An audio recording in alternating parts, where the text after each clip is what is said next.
G'day, my name's Chris. I'm here today to tell you a little bit about our disc stacks. They're disc pants manufactured specifically for disc golf. They basically have four-way stretch, water repellent material. They have a towel attachment pocket in the front side of each pair of pants. They have zip back pockets. They have enough belt loops to tie you up, and you got reflectors. So for those of you riding to the course on your bike, you'll be safe in the dude pants. We're predicting these pants are going to become legendary. Get yourself some.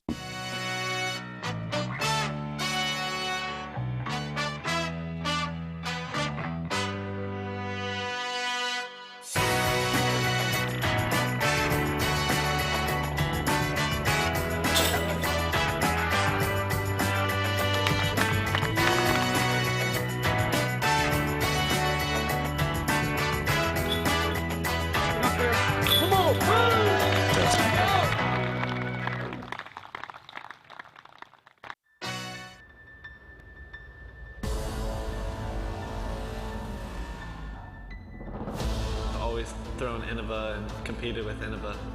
I don't think I'd be playing this sport if it wasn't for creating the disc itself and then just taking it to the next level over and over and over again. How great the discs are themselves. It's really gained my trust, and I don't think I would be here without Innova.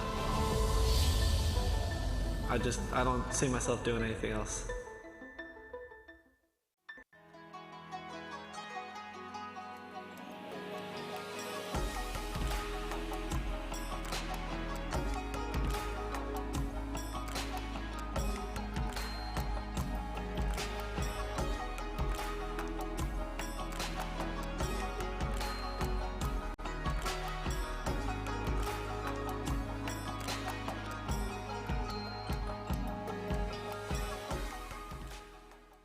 Sun King Discs, established in 2001.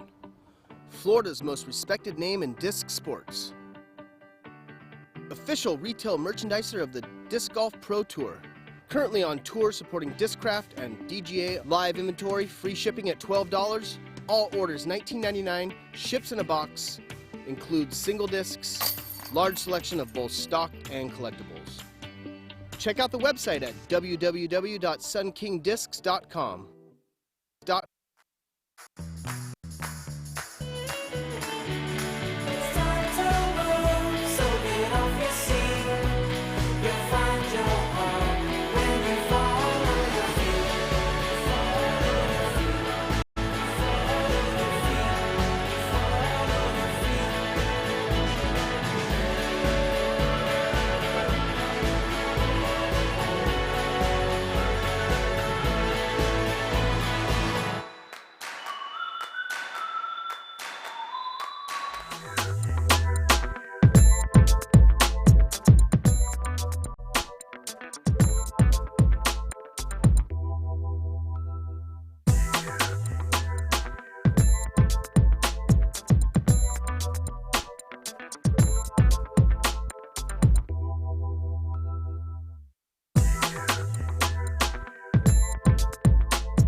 3.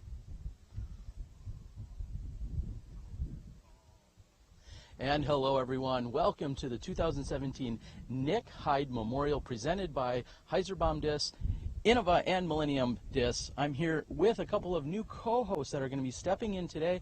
I, Chair Miller, the disc golf guy, I'll be working a camera, but we've got a couple of very qualified gentlemen that will be stepping in. We've got Ray Mo, everyone calls you by. You've been calling off the shots, you've been calling out everyone's name, doing some MC work, and at the last minute you're thrown right into the commentator role. How's that going to feel? I feel just comfortable with it. I'm glad everybody's here and it's going to be a good time. All right, get used to that voice. He sounds much more manly than me. And then we have Mr. Joe Rotan. Joe, you're going to be helping out on the mic. You're familiar with a lot of the courses around here, a lot of our players. Looks like a great day for some disc golf. I think it's going to be great, Terry. Be back good, walking fairways, working with you a little bit. Let's get this young man Ray tuned up, and let's show these folks at home some great golf. It's a beautiful day here in Rockwall, Texas. It sure is. Well, we've got Joe and Raymo on the mic. They're going to be helping us out here today. Myself and Chad working some cameras. We're picking it up on the 4th hole here during the opening round. We expected a little bit more of a backup, but we're going to be here with the second to last group to tee in just a few moments. We hope that you enjoy the show. We're here all week at Rockwall, Texas. Again, this is the 2017 Nick Hyde Memorial. We'll be back in a few moments.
All right, we're back here at Harry Myers Disc Golf Course here at hole 5, 882-foot shot. Runs a little dangerous to the right-hand side. Most of the competitors are trying to get out here in the middle and then still have another 400 foot on this dog leg right to get down to the basket. Big Jeremy Coling is lining up his shot.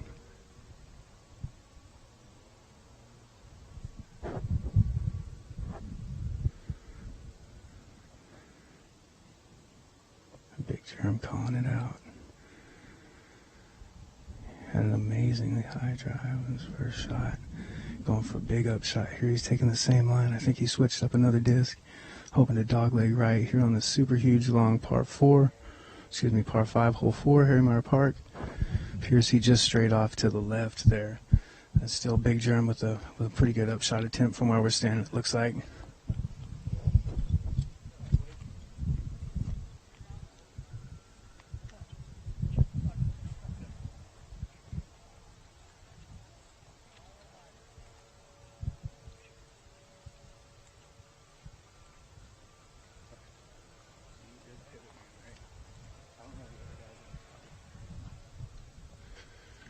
We're just making our way down the fairway here. We've got a little bit of a backup on this hole. We'll follow some of the action from the card in front. Schultz, Lizotte, a couple other competitors are just waiting for this card to hole out.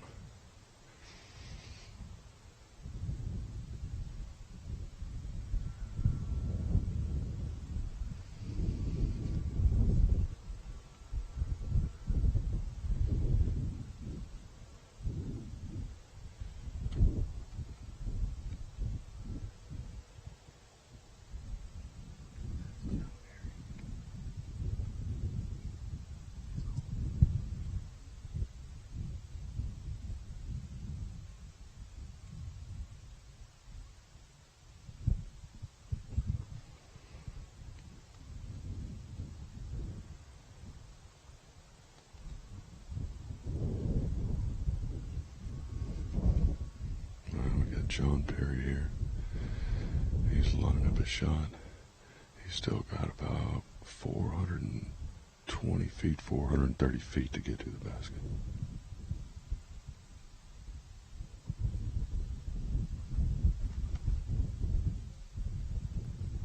Knife turnover shot starts to cut a little short. He got caught up a little bit in the trees on the left-hand side. Yeah, that did get new on him going up the middle there, Ray. Went ahead and hyzered out. I think he's going to be up behind that curtain. They have this basket perched, back in that little dugout area. So even if you navigate a shot down the fairway to there, you've still got a little meat left on the bone. Yeah, you sure do.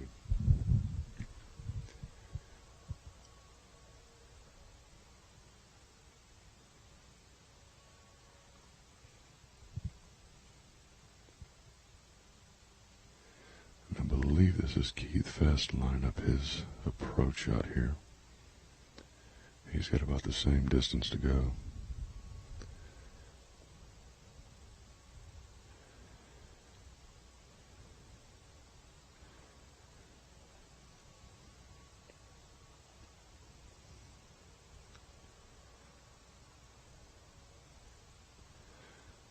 Low lying shot flexing out. Gets a little bit of a skip. And looks like he's in the hillside down here, probably about, what do you think, Joe, about 65, 75 feet to go? I think he's got a little more than that. Let's get around the corner here and take a look.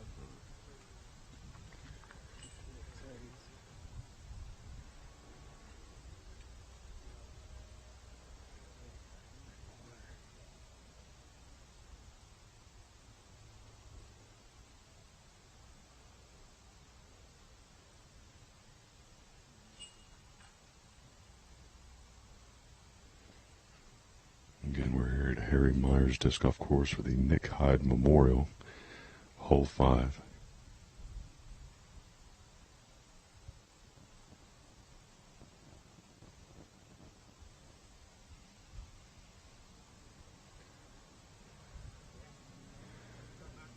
And Matt House just throws from the brush over here. Hyzer shot out. Might have landed back out in the landing zone right here. Give him a decent look at his next shot.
We're back over here at the tee pad. We've got Barry Schultz, Lizotte, Jesse Dalton, and Alex Ferreira. Had a little bit of a backup here, but looks like we might get in close to teeing off.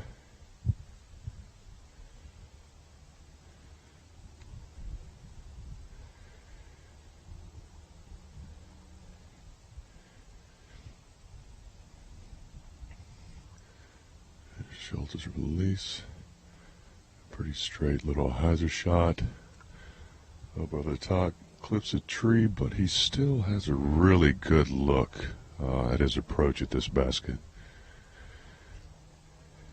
Next to tee is Lizotte. I don't know if you guys got to see it there at home, but on the hole just prior to this one, hole 3, Simon cranked a huge drive out over the top. It's probably about a 550-foot hole, and splashed out of a 35-foot uphill putt. He looks like he's feeling it today. Let's see what he does. He's going to cut the corner over the danger. He looks at danger and laughs, and he clears it by a mile. That'll set down nicely about mid-fairway. To his talent, he should be able to get up and down and be looking at a 3 possibly. It's a great drive there. Next up, we've got Jesse Dalton. The southpaw, he may have a pretty good line here with a nice little hyzer flip. I believe he gets to play here quite often as well. Is he Team Hyzerbomb guy? Pretty sure so. that this is their old home base, so you might know the local route. Looks like he's trying to get up over the trees here at the top, and he just does clear it and lands out here. He'll have a decent look at getting up there. There's a nice little bend over the very edge of the danger. Might be a little tight angle for him to get in there, but he definitely left himself the over-the-top shot, try to bust through the curtain down by the basket. Next up is Alex Ferreira. There's a low line shot, a little short, and gets caught up in a ditch. All right, now we're going to go back and see what the pro women are doing.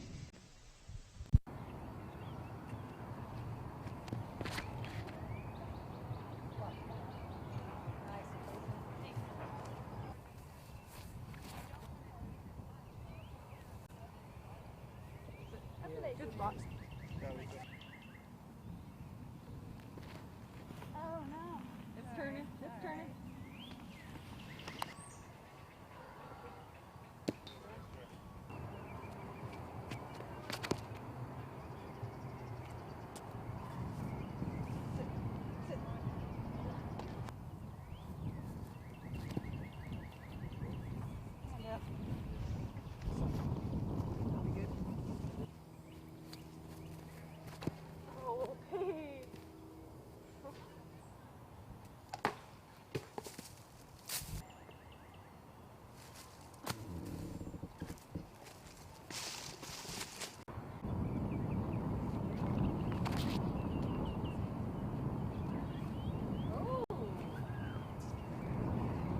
Come on.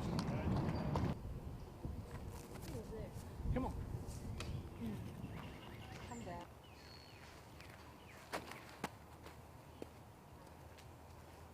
Oh, it's down there. Sweet.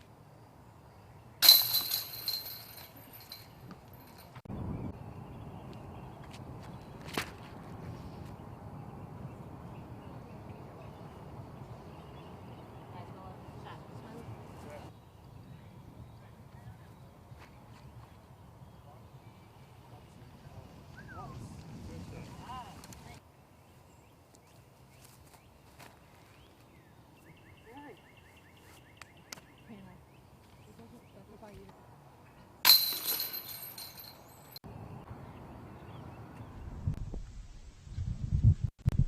All right, we're back.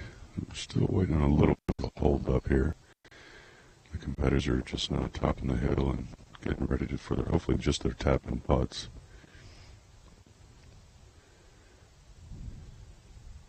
I am sitting here with Simon Lizotte. Simon, how you feeling today? Good, thanks. Good, good.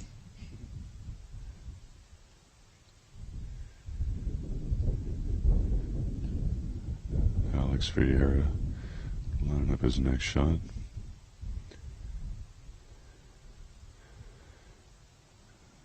Little turnover shot, gets down in the middle. Nice shot. I'll have a look at running up there for hopefully get us 4.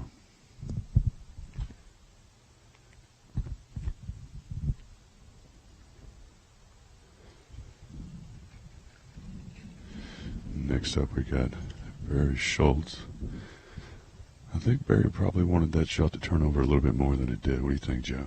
I think so, but man, what a stroke Barry put down. You know, that's a heck of a drive, Ray. He's kind of cleared all the danger on the right, and he's gave himself a fairly nice shot down to the second part of the fairway. Yeah, it definitely looks like he's got a nice straight shot to the green. Yeah, it might not land it exactly where he wanted, but he's definitely playing to his course and hole management plan so far this round. Barry is playing some clean golf. It's a world champion for you right there.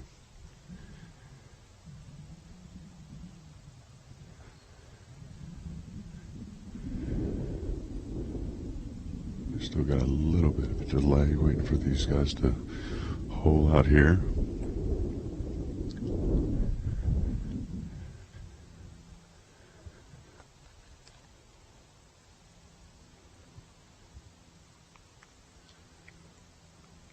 It is a beautiful day out here today. Not too windy. Looks like we've got a pretty good day for golf. Yeah, it's a beautiful day here. This is supposed to be the best weather of the week that we're out here. You know, we are in Tornado Alley, and a spot where the weather changes about every 15 minutes. So kind of hope for the best after seeing the news the last couple of weeks from this area, and maybe we'll get a old Hyde weather bubble pass, and everyone will have a good time, get through the courses, stay relatively dry and safe. Should be a good weekend, but this is a beautiful day. We're kind of waiting on that second card backup. I don't know if you can see him way in the back, kind of up by the basket, Big Germs card. They had a guy in there, had to dig a few out, I think, and there was a backup before them. So hopefully we'll get rolling right now and get into a groove for these guys to put on a little fireworks show.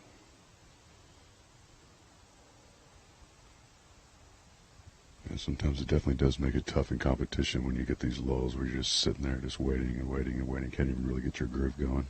Yeah, it's almost like someone ran up and called timeout on Barry right now, like timeout. And then one of the All right, Barry just got waved. He's just thrown his up shot. Nice right up the middle. He should have a nice look to pick up maybe a 3, possibly just a 4 up there. That's still a long shot. It's still kind of tucked back in there, but I'm pretty sure that's about what Barry was looking at, unless he went really high up over the canopy. That was just a good basic golf shot. You know, he's the king of the leopard and the V shot, so nice to see him out here laying it down for the fans. You go up here and see where Simon Lizotte ended up. He absolutely crushed that shot. Went up over the top of the trees, flexed out, hazard out, and landed out almost where everybody's up shots have been. Yeah, after talking with Simon during the backup coming up the fairway, he's wearing that blue knee brace today. You know, he said they didn't have to operate or anything on it. They just went in, did a little scoping, found out that he's a strong young man, and he'd be able to get up and down on it for a little while. And he definitely has been pulling some shots this round. It's great to see him back. That drive on hole 3 was amazing. I mean, I'm not sure if they saw it at home, but that That's kind of a treacherous hole. It could be a threw it over the top of everything. yeah, that could be a 3 or a 7, depending what day it is out here. He just caught that. That would have hyzered into that hole nicely there. Jesse Dalton with the forehand flick just caught a tree. You know, I'm pretty sure whoever designed this course is trying to tempt them into going over the top about from, if you're stuck out here, about from here. So these guys seem to be just taking it straight on. You know, it's a marathon, not a sprint. There's a lot of golf left. We're only a couple holes in here at the Hyde Memorial, beautiful Rockwall, Texas. All right, everybody's getting a gander at Simon Lizotte's drive here. It's just a monster shot. See if we get around here and look and see. He's got a tough lie, but we know Simon. We know he'll come up with something.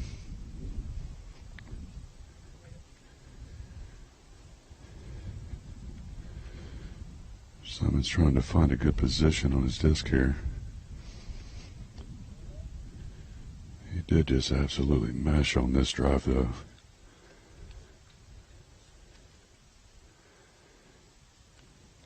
Let's see what he comes up with here.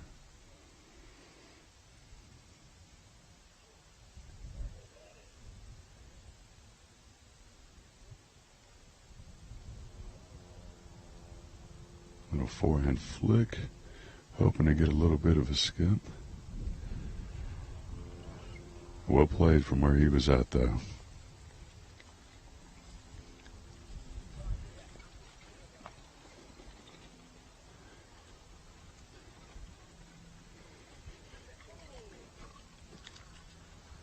And again, we're on hole 4. Harry Myers Disc Golf Course here for the Hyde Memorial. 882-foot shot. We're looking at Alex Ferreira. Excuse me. We're going back over here to Jesse Dalton. I believe he's out. His forehand shot earlier clipped a tree and just dropped him straight down here on the edge of the fairway.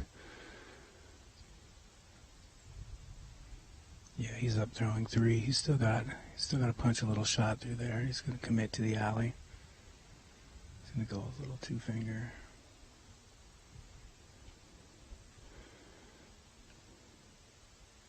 Clips a little bit, gets a little bit of love, sails right on through the trees. So I have a pretty good look at a putt here. Moving down the fairway here.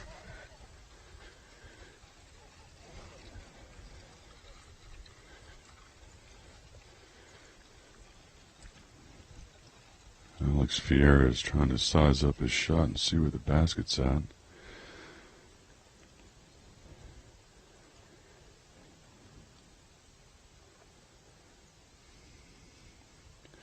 He too is lining up for a forehand flick shot.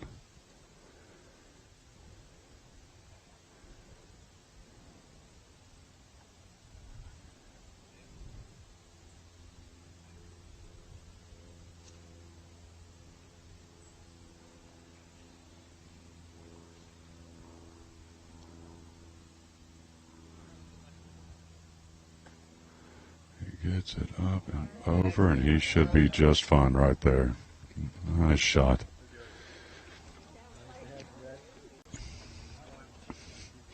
All right. Simon had a tough spot, but he's left himself in a decent position. He's going to run up here and take a look and see where the basket's at. Looks like he's got a pretty good line of where it's at.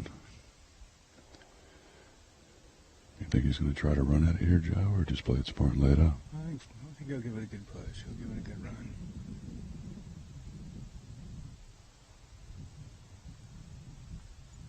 Yeah, nice clear shot.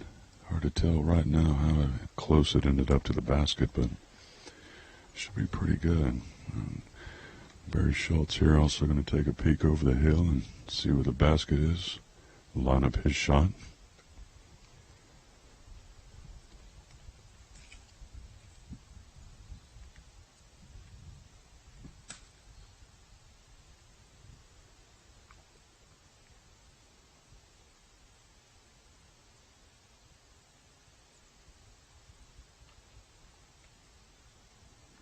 Very also giving it a good run at the basket.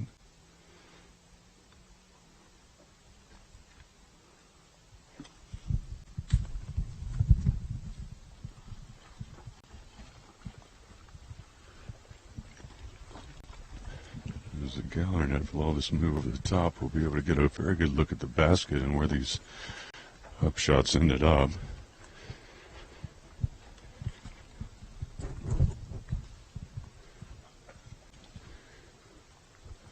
Had the pleasure of playing this course yesterday after most of the bettors got through with their practice round in doubles. And I can tell you there are some pretty big holes out here, and you really got to try to hit your lines or you'll end up in some of these areas off the side of the fairways and it won't leave you much.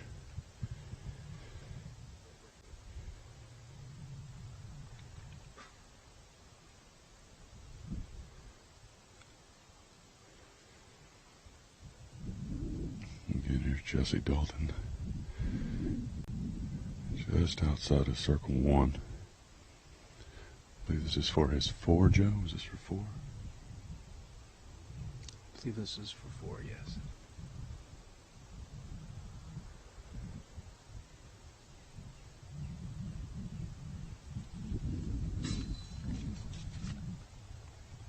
Okay.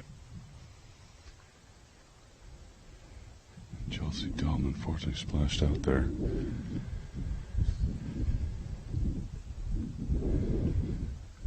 Alright, we're looking at Alex Ferreira. Looks like he got a bad skip and he's got a little bit of an obstacle in his way over here.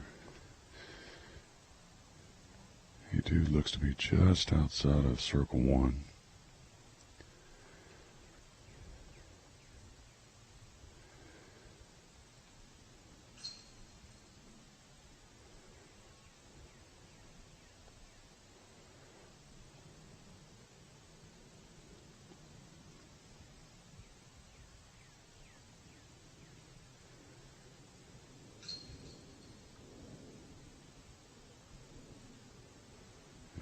That out just off the edge of the basket.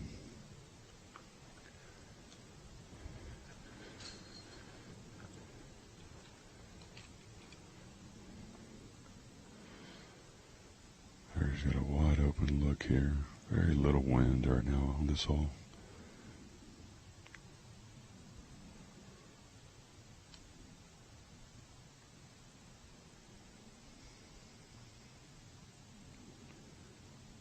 And Barry sinks the putt.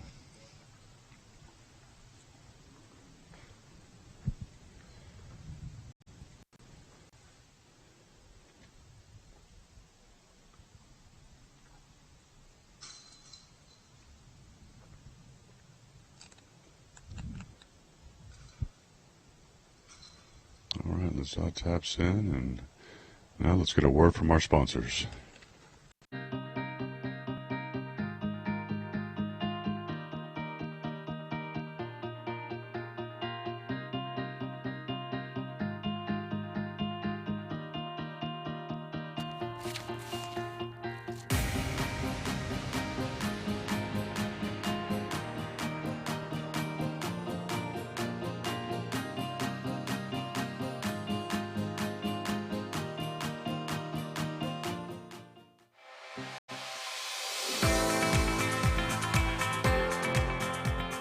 For me, it's time with my friends. For me, it's a walk in the park. For me, it's my job. For me, it's fun.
And now let's go check in on the women and see how they're doing.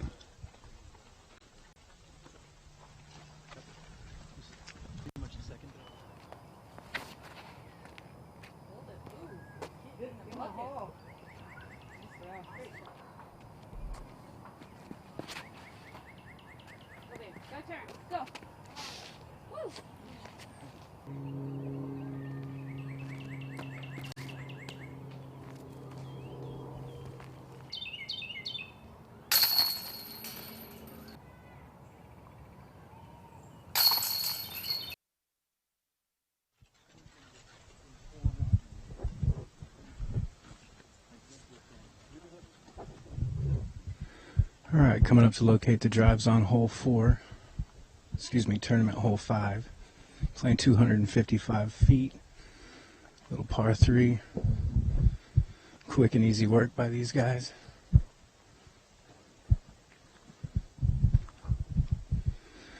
Got Barry just off the fairway to the right. He's kind of sizing up his shot.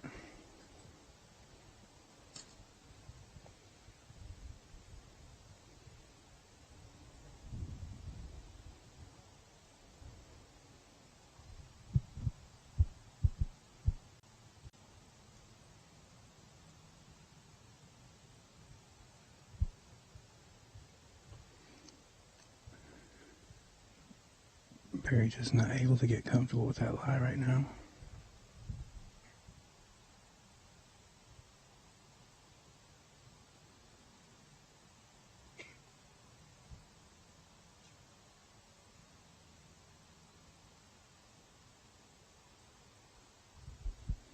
He catches the edge of the tree and he's still inside the circle. It should be a drop on 3 for Barry. Just a well-placed bush there, Ray. He didn't really have much he could line up on. You saw him go at it from several angles. He definitely put in the thought process and tried to make it work. He was very, very respectful. Very respectful of the terrain. And Barry just rolled out on a stick heading up to his next slide. He's kind of holding that knee. Let's hope that works out okay. Nice little 2. Jesse Dalton with the drop in 2 pretty much. You know, in the circle 1, it gives you a breakdown of 0 to 11 feet and 11 to 22 feet. And all the guys that made it in the number 1 circle today, Ray, they were on that 0 to 11. So I believe in the stats, they just call that a tap in. Yeah, and it looked like Barry just got a little fortunate skip that put him behind that bush.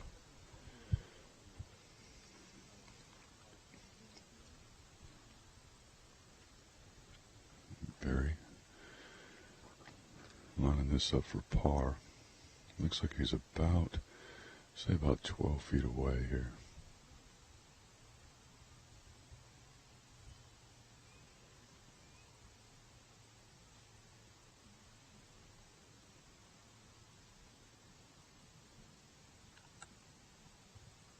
And he makes it. Nice cut.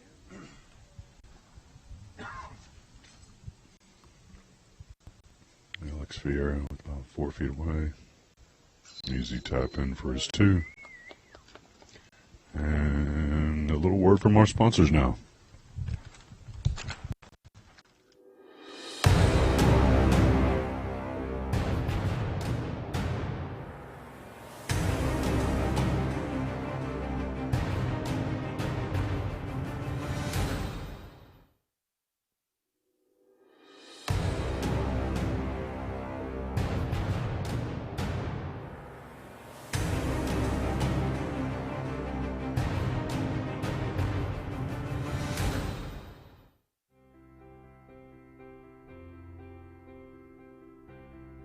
Achieving greatness requires hundreds of days of preparation, which is why the people at Vibram have worked for over 3 years to make their first ever distance drives the longest and straightest in the game.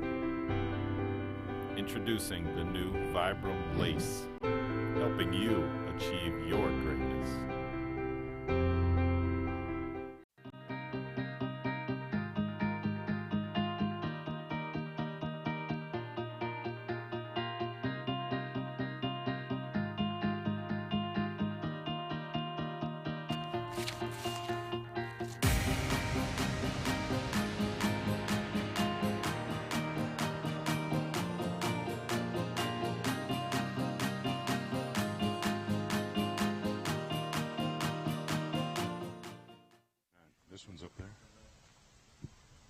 it's right behind the big tree.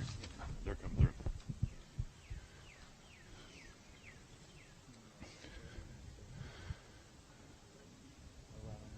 All right, guys, we're back here at the Nick Hyde Memorial, hole 6, 222 feet. My name's Ramo. I'm here with the twist one himself, Joe Rotan. Not a lot of obstructions in the way on this drive. So they go to the left or the right of this big tree right there. I don't know if you can see it at home, but the basket sits just behind it. Simon is flexed around, and he should be pretty much parked up there and in his putting range for sure.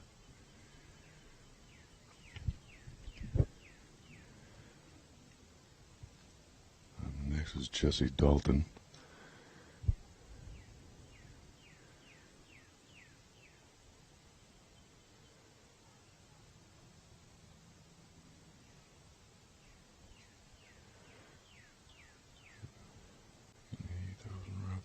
Gets a nice little skip there at the end. He should also have a pretty good look at his birdie. Alex Ferreira.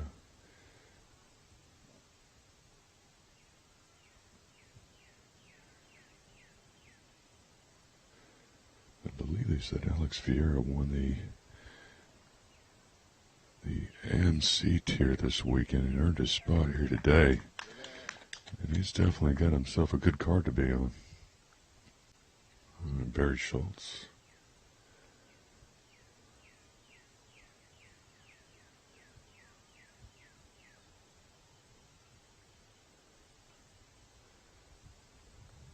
At the right side, gets hung up in a little bit of a bush. Looks like he slid out a little bit, so he might still have a pretty good look there.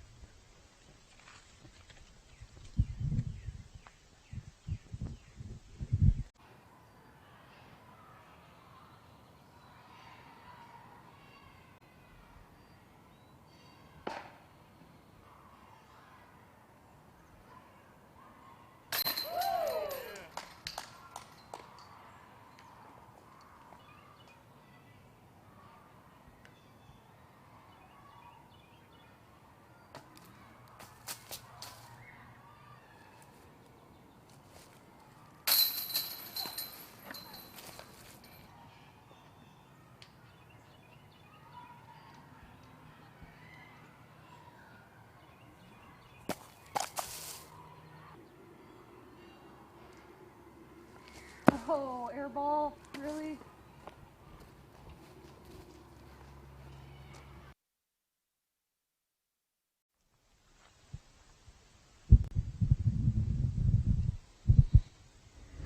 All right, and Barry's reached his lie. He's marked it up, and he's going to go ahead and line up the putt.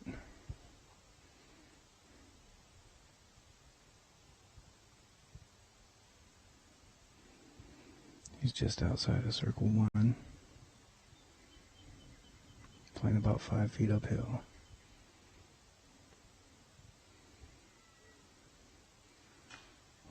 Just off the front. Great run.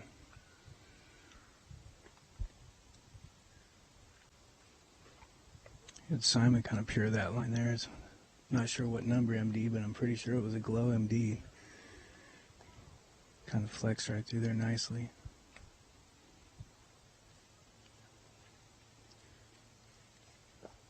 This course is a beautiful course, but even some of these short holes, Ray, they just have teeth or little things that can reach out and smash your hopes and dreams for the moment. Yeah, those little branches that are sticking out the edges of the fairway, definitely, if you hit those, you'll drop you right down.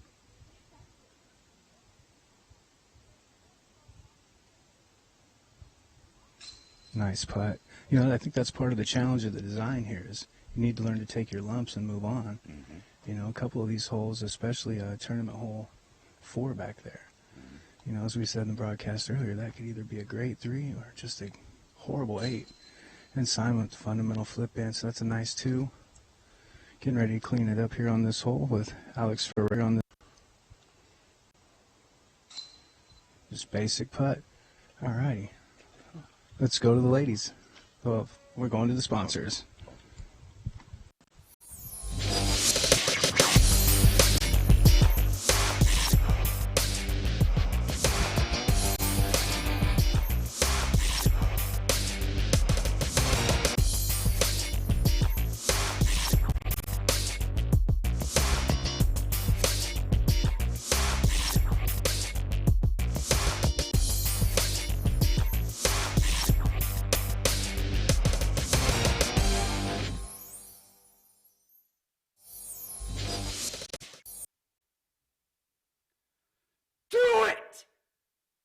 Just do it! Don't let your dreams be dreams. Yesterday, you said tomorrow. So just do it! Make your dreams come true! Just do it!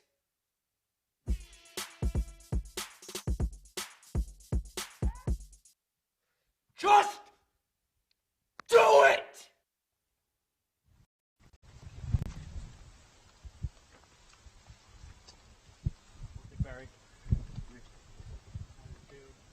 And we're back here, hole 7.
Take some love.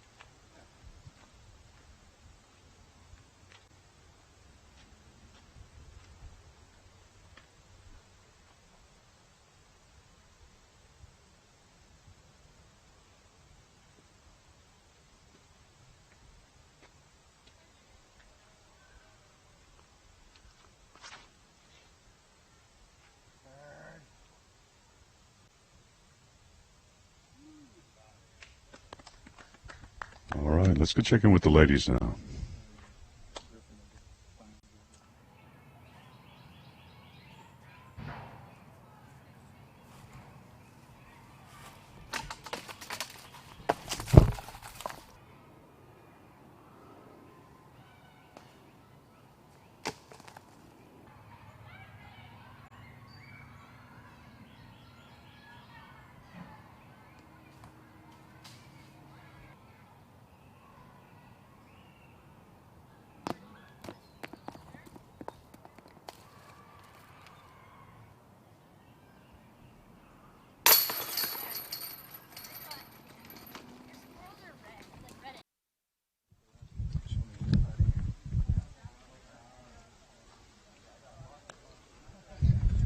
All right, we're headed up the fairway on hole 7. Nick Hyde Memorial, Rock Wall, Texas, presented by Innova Disc Golf and Hyde. Matt Seary and the Bomb Squad rolling out the red carpet for the Disc Golf Pro Tour third stop 2017. Got Alex Ferreira's out. He's about 10 outside of the blue circle, so he's looking at about a 75-foot putt, playing about 4 feet uphill.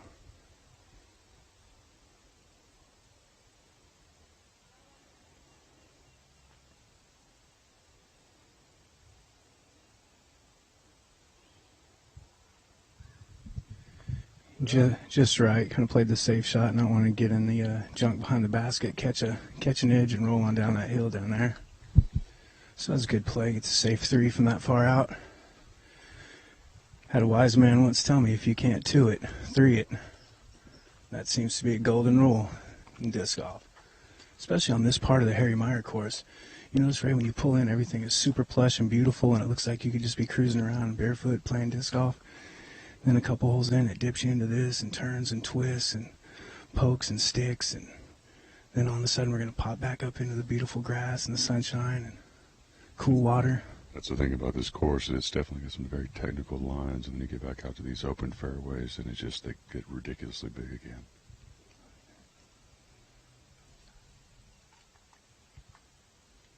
We got Jesse Dalton lining up his butt right at the edge of circle one. He goes over the top. He's hoping to catch maybe that end of a flag, get a quick stop on top. Barry got a nice turnover shot there. Got a nice skip at the end. He's looking at about a 26-footer. A couple feet uphill, play like a 30-footer.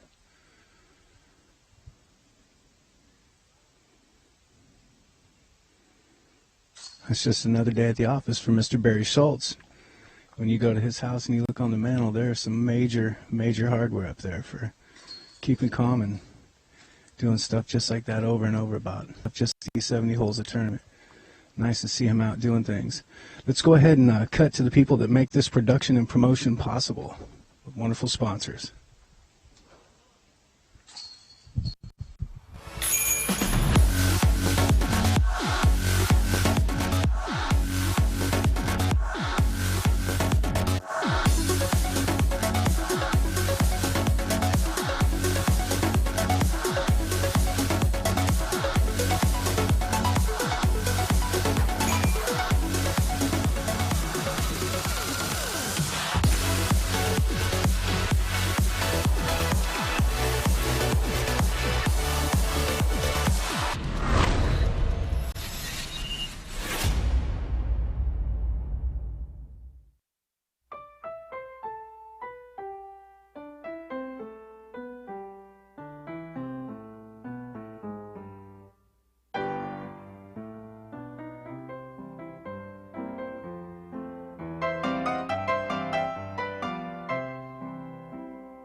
Tournament 8, right?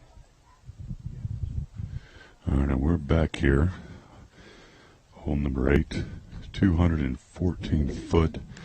It is a mandatory left of this cedar.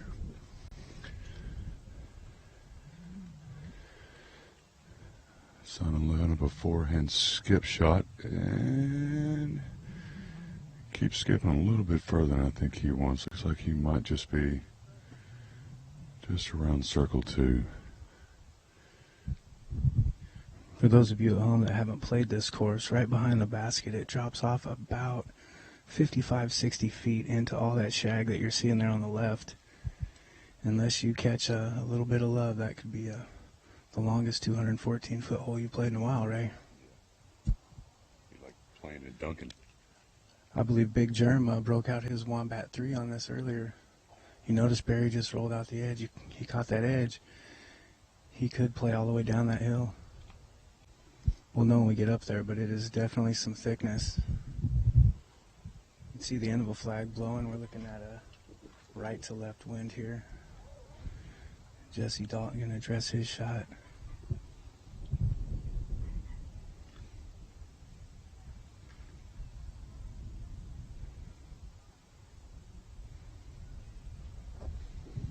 Gets a nice twist off. He plays high.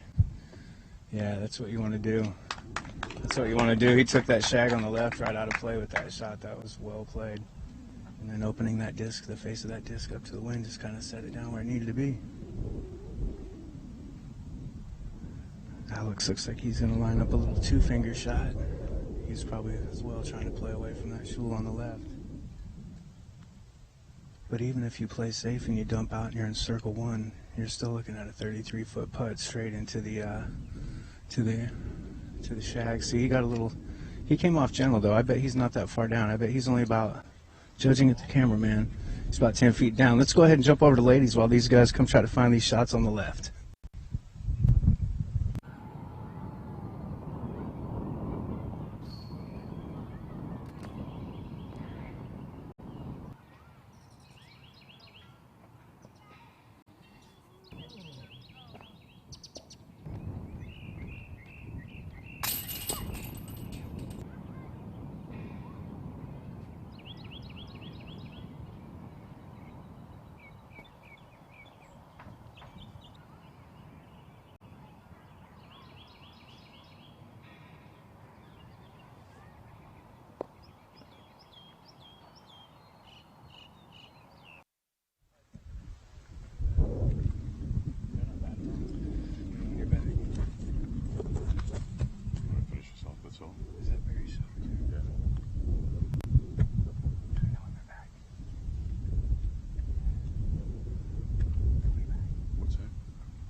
Alright, we've got him spotted up. It looks like Alex caught some love from this shrub. He's about maybe 6 feet off 5 foot off the top of the hill.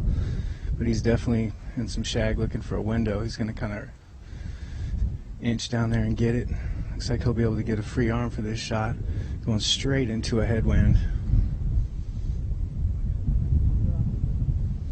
And Barry gives him the okay on the footing.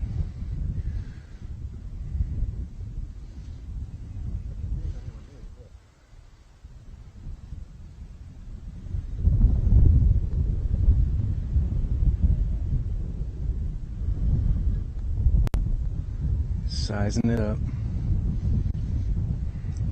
Locked in, committed on that two-finger. And gets it up in the wind. That's a pretty basic shot. Good to go. Good safe play. And now Barry got love, and he went over so gentle that he's actually mashed up against where you see the berm over there. All right. Look at the sportsmanship rolling on this card, right? Professional courtesies, respect, etiquette. It's nice to watch true pros out having fun doing what they do.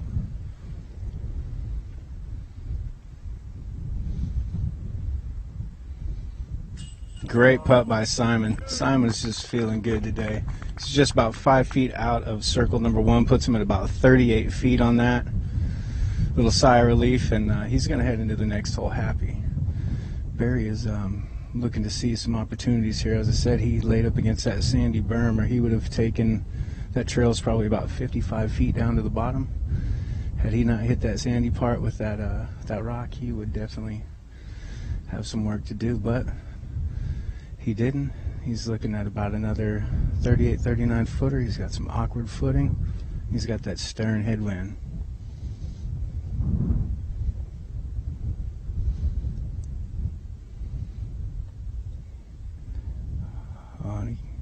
It's settled down. He's good to go. Definitely a headwind. You can see that end of a disc golf flag just whipping.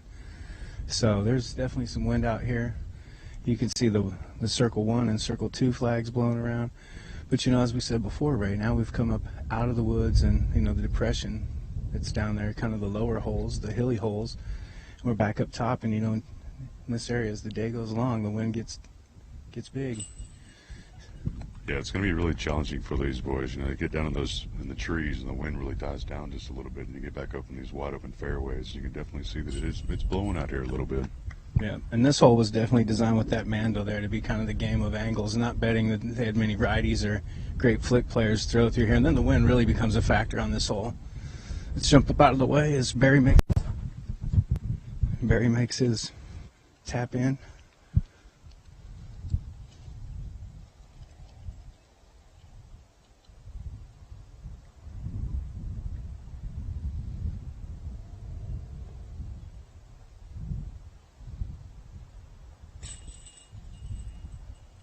All right, it's casual par.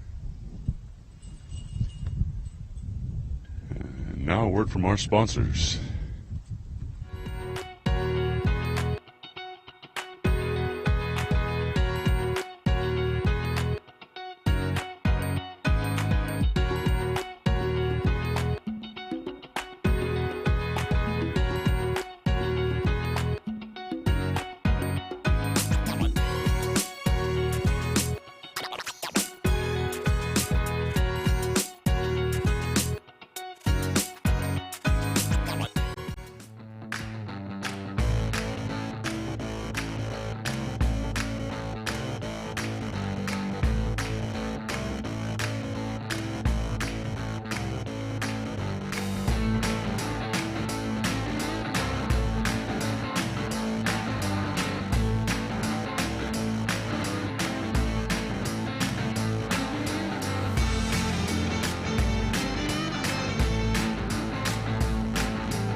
Back, we've got a little bit of a backup. We're here walking Jordan Castro.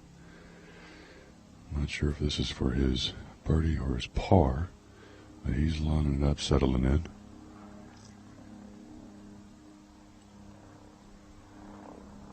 Oh, and just cages off the right side.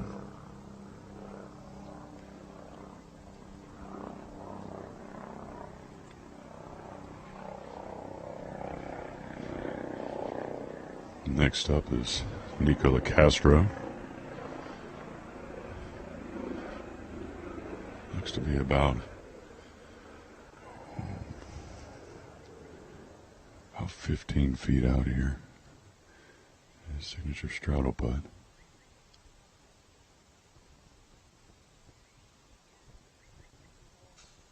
And just chain right.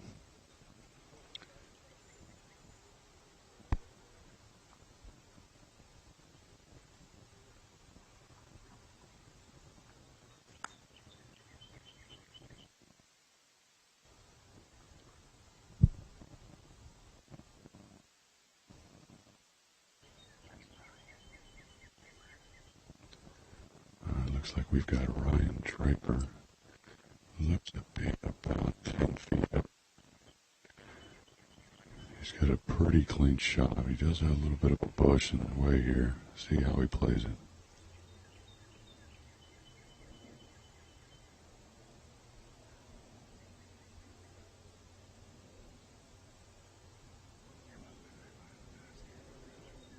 And oh, right off the top end. And he's not happy about that at all.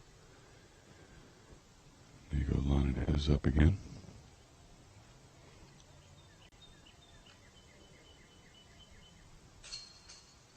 And Nico taps on.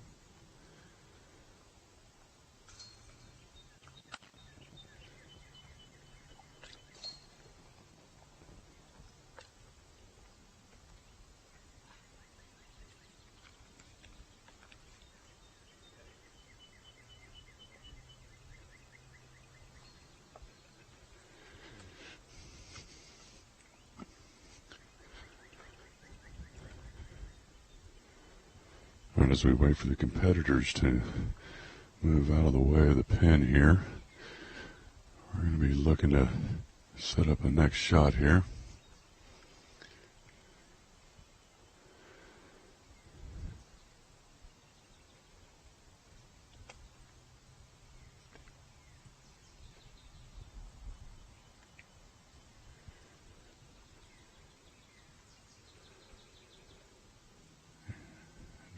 Down the middle, lays up, and what a drive inside circle one. Unfortunately, I'm not able from my angle to tell who that was with that drive, but what a beautiful shot it was.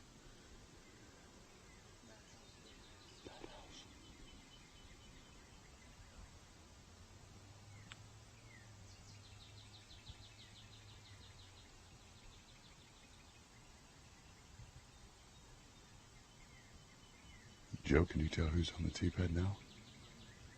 Matt House with his drive coming through. Oh, he's hit some wood halfway down the fairway and kicked far left. He's going to be pretty covered up to try to save a three there.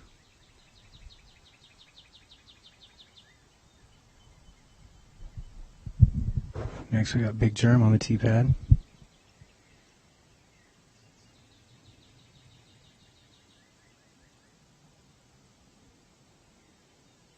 Jeremy Colling coming off a big win last week in Waco.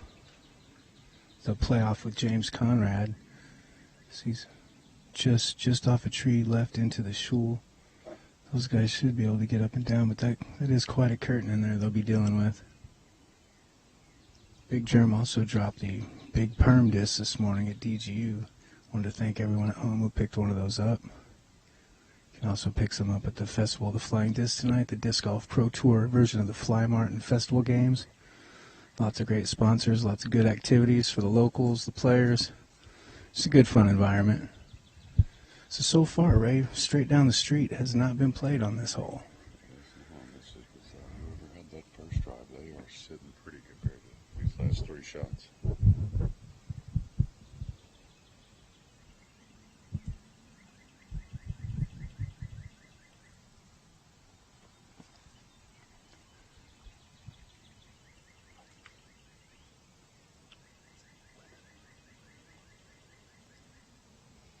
All right, as the competitors make their way down the fairway,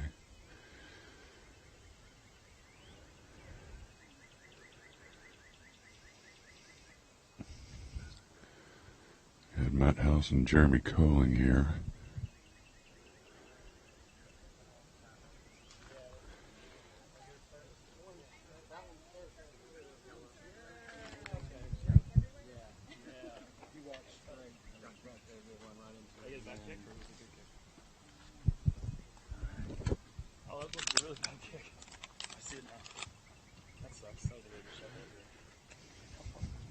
Next up here, I believe this is Ryan Draper. He hit an early tree. And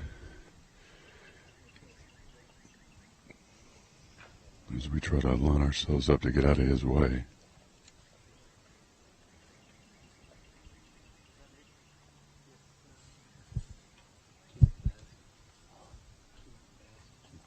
Sorry, correction, that is Keith Vest there. Rookie mistake by rookie play-by-play call guy.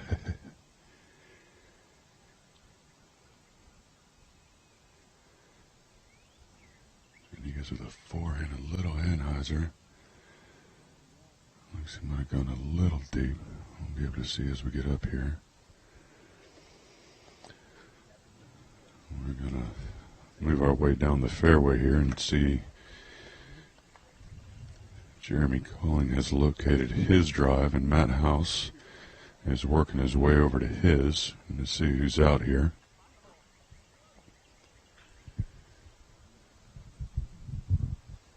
Yeah, Matt House took a bad kick there. He's playing out of McAllister, Oklahoma, doing the native disc golf thing. Starting to be a regular face out here on the Disc Golf Pro Tour and the National Tour stops. Let's see here if he can make some lemonade out of this and get up and down and pull a 3 out of here. And give him some momentum heading up to the top. He's definitely buried in there. He's going to need some sort of a tomahawk or some sort of throw to get over the top of all this brush that he's buried in. You see him looking for windows right now. As he played that low, hard punch shot and just kind of poke and hope. Close it up with a big putt. I think he's committed to the air on this one, though.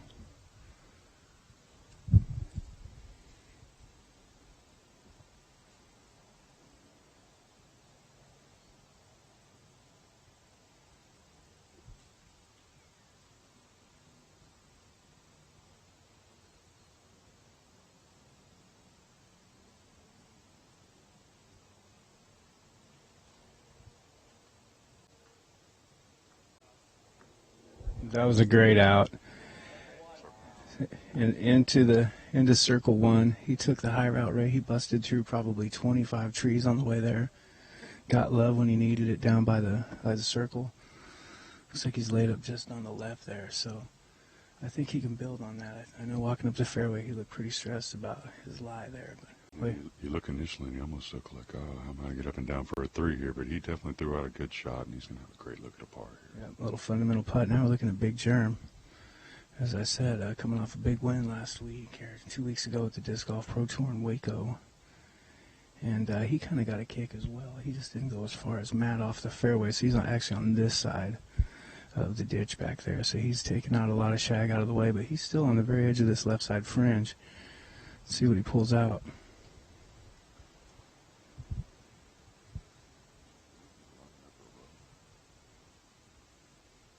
Yeah, he's used to playing in the woods. Oh, look at that. It's another day at the office for Big Germ there. Little 2-finger out. Like I said, you know, he's used to playing up the South Carolina, North Carolina area. And some of those courses over there, they have teeth as well. So he's no stranger to being just off the fairway. Looks like he's feeling good. Lots of big smiling out here. So these guys basically took some lemons and served up some lemonade on this. I know they didn't get the birdie that they thought they'd get on this hole, but they definitely won't get the 4 or 5 that they potentially could have got on this hole.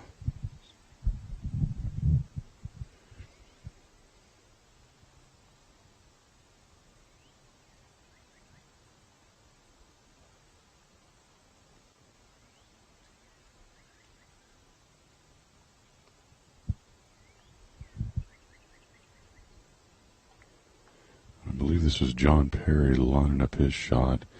He actually had that first drive that just went sexy smooth right down the middle of the fairway. Skip, he's just inside circle 1 for the birdie. And he gets it. Great putt.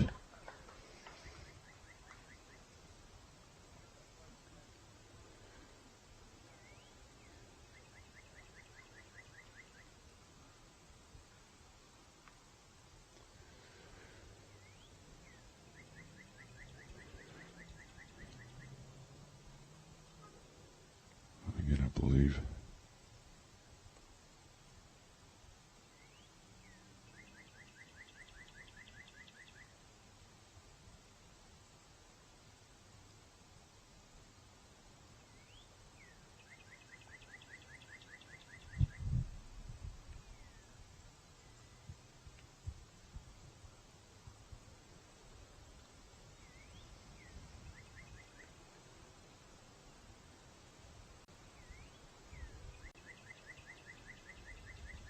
Oh, nice comeback. Nice 3 save.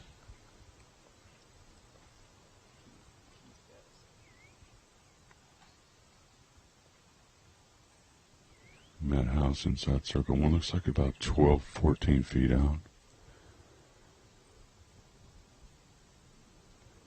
And he buries the putt.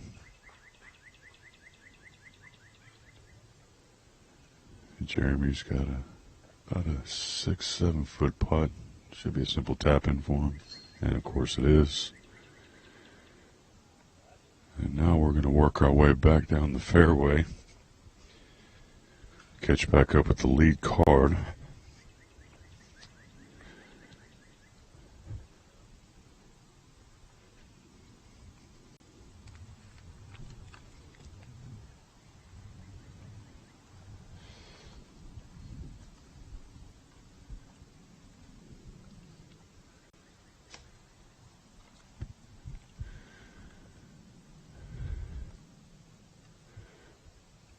Looks like first up here.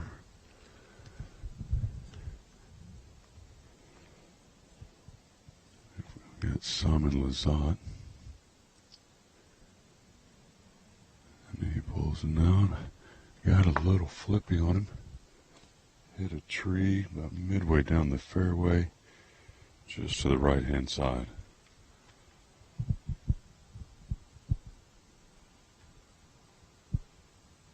Next on the tee is Dalton.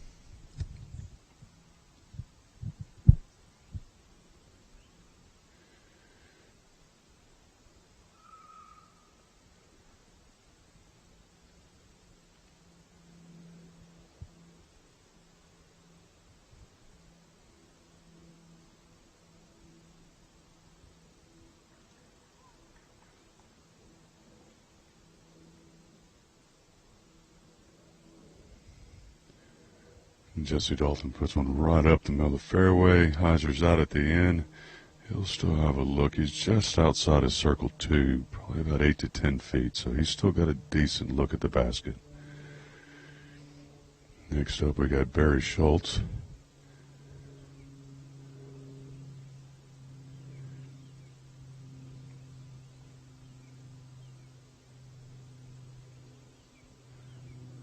Barry going right up the middle.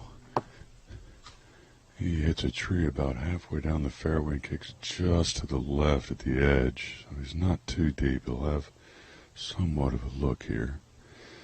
Next up is Alex Ferreira.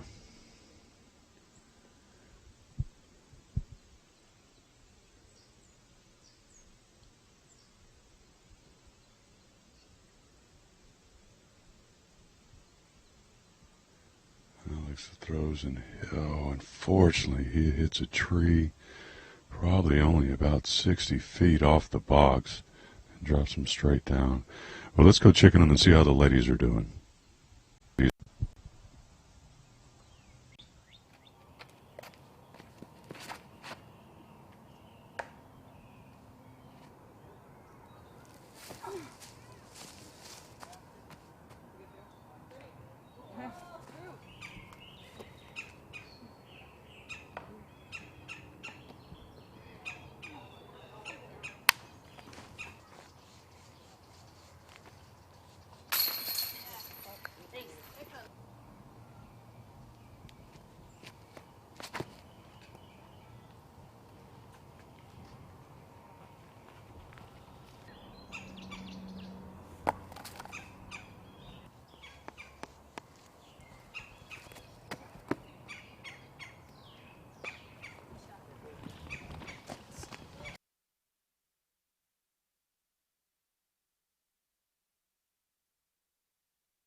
For me, it's time with my friends.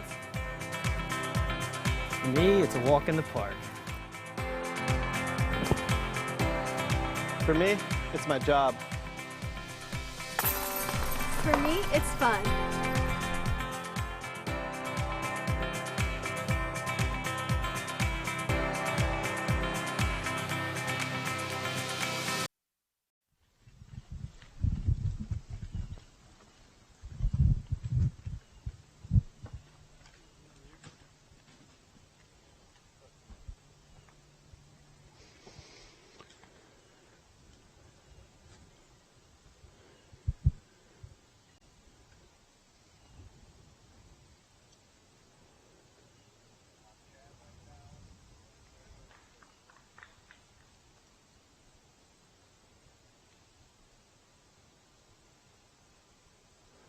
Lizotte is looking at his hop shot here from this little ditch.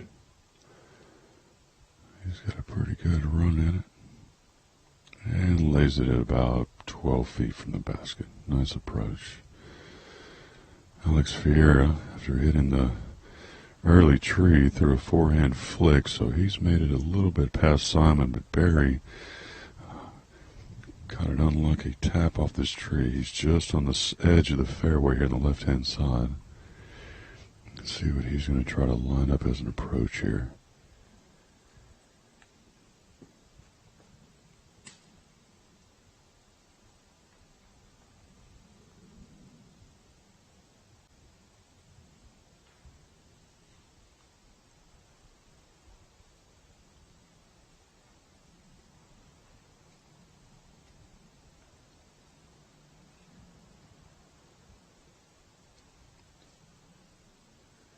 He's taking a knee, a little straddle position. Looks like he's going to throw a forehand flex out.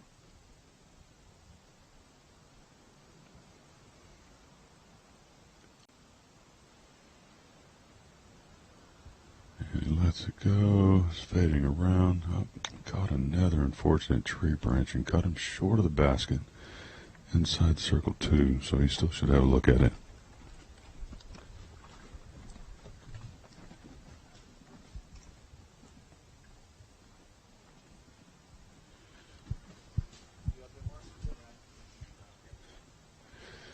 And we're back with Alex Ferreira. This is for his par. See how aggressive he's going to be with this run at this basket.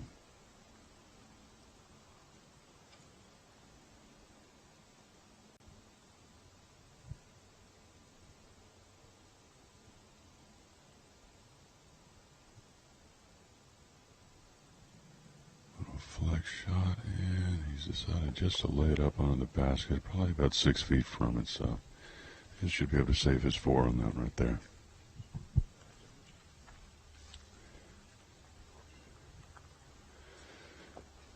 We go back over here with Jesse Dalton, I believe. Yep, Jesse Dalton is out. He's got a tough lie with the big tree here. Let's see how he approaches this shot.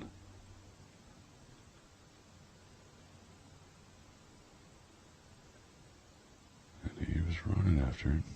He had a fortunate kick off a root lane up here that put the brakes on his upshot.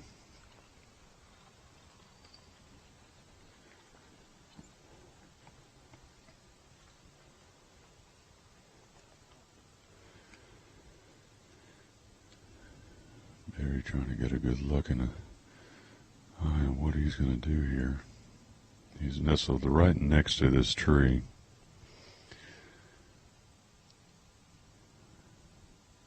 Let's see what he's going to line up here.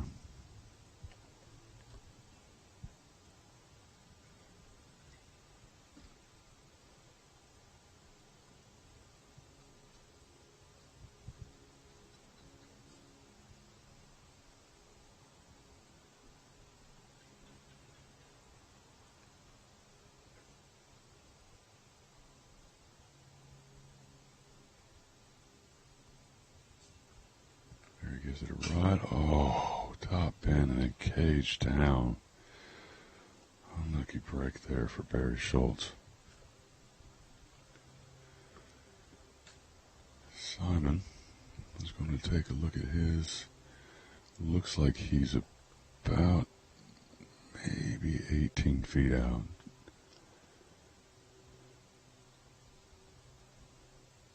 And of course he buries the putt. So good to see Simon back on tour again after his injury. He is really playing well.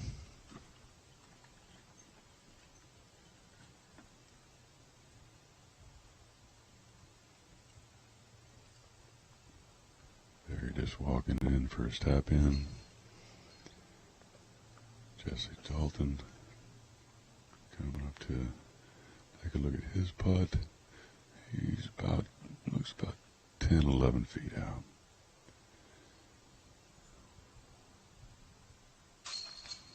And he taps in. Alex is going to go up here and hopefully try to save this 4. And he saves it.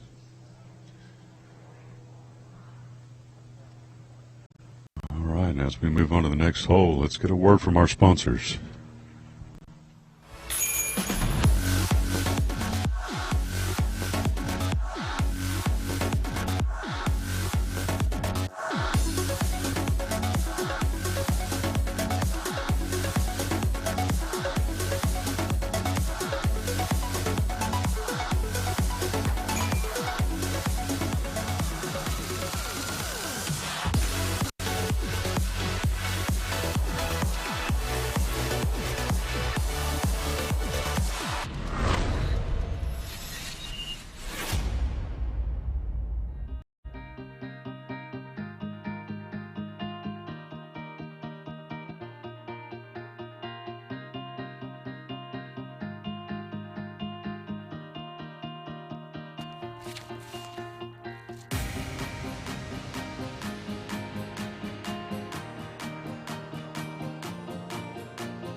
The design for this hole, it's a very tricky hole. They've got a cheater route right off the front right. You can try to peer that tunnel to get down to the middle landing area. And then this little dumper, lefty hyzer, up to a basket on the edge of a hill, kind of by some shul. But you've really got to bend that disc. Like Simon put a great shot on it. If he cleared that last row of trees out there, he's going to be super happy with that drive, Ray.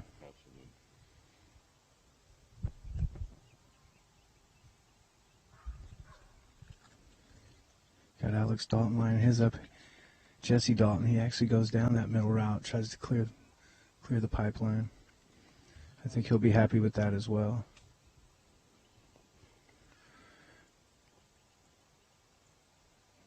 Barry wanting to gain a little ground after bouncing off the front of that cage. That was a beautiful run from where I was standing, Ray.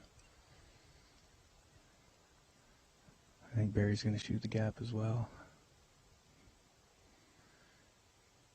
Last few years, this hole has really grown in from the original design. Barry just peers it up the center. I heard the edge of that Schultz sticking out there on the right. It continues to grow further and further out. We got Alex stepping up, sizing up his shot. Looks like he too is going to go down the middle.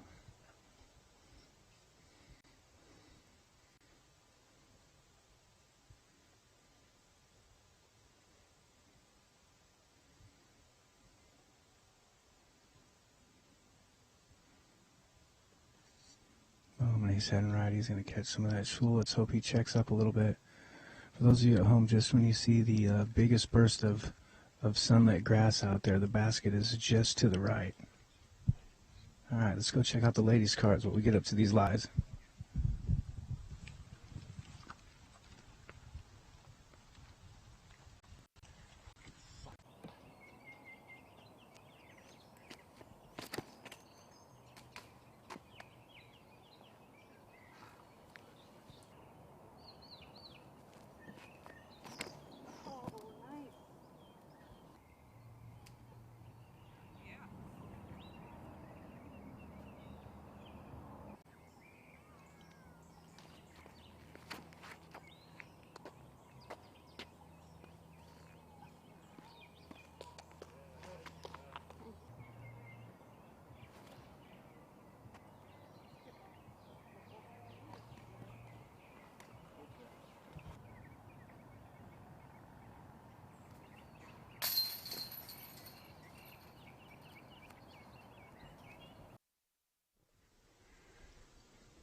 We're back here with Alex Ferreira. He got an unfortunate drive. Just kind of flipped her over him and buried him in the trees over here. He's trying to size up what he's going to do from this position. I wonder if he'll just try to play it safe and get it out in the middle and leave himself a chance to get a three, or if he's going to go for it. Nope, he's just going to pitch out. I'm not sure if that landed exactly where he wanted. He's still going to have a little ways to go for this par attempt.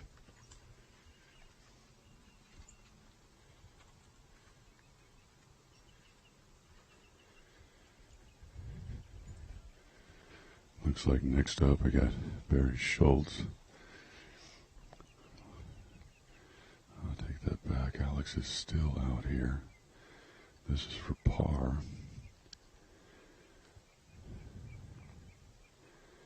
And he still looks to be about 150 feet out here. I wonder if he'll try a skip shot or what he's going to go. But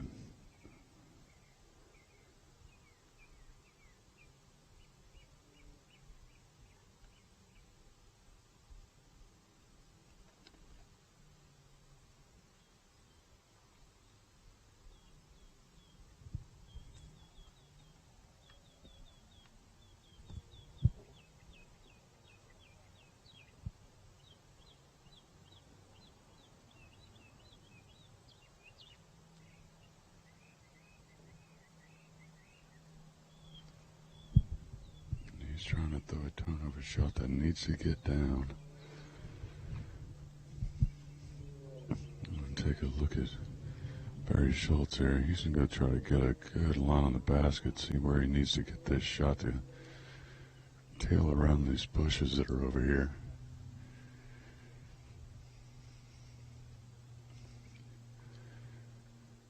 Barry, he's just going to try to play it smart and get around the edge and just save his three and walk away from this one.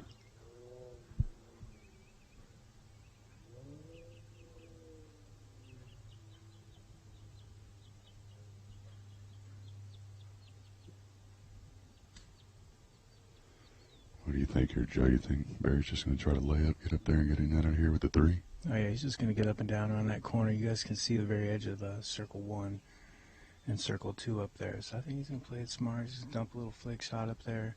Do that good old Barry putt that he's had working this round. Yeah, he'll skip right into, yeah, he's looking at about a 27-footer. But remember, this shul over here on the right, as they get up there, it drops off like 2 or 3 holes back when we're worried about him going over the edge. This is the other side of that big ditch, so they definitely want to stay left of that. When we get around the corner, the basket's going to be tucked in there a little bit too, so.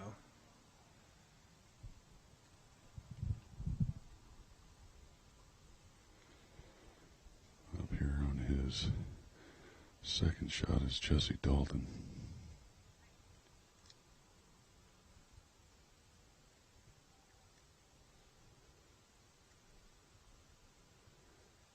Throws a low-lying shot, looking for the skip, and it looks like he's going to be just fine where he's at up there. Jesse definitely coming in with the local route. He put that down just outside, or just in between circle 1 and 2. Went ahead and let it ride out up towards the basket. I think that's just going to be a pretty basic putt for him. And as we see here, all the other competitors had quite a ways to go. Simon Lizotte do a massive anhyzer shot over the top of these trees, and it panned out flat right here for him. Oh, I think the wind might have held that one up just a little bit, but still a great shot inside the circle.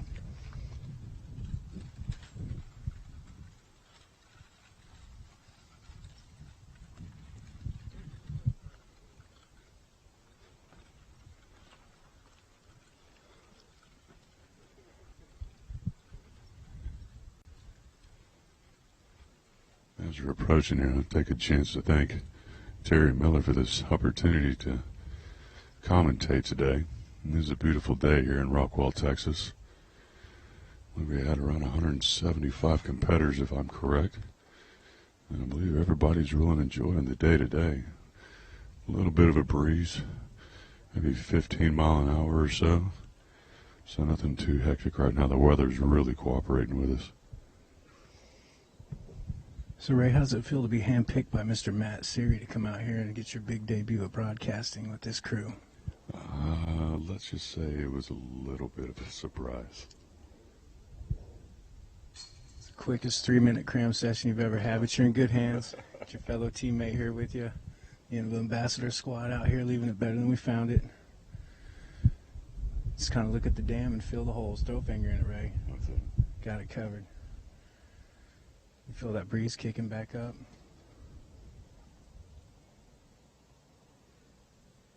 He had a really nice mid-range shot coming up here. He must have got some, he probably got a really big skip off of that to catch that downside slope.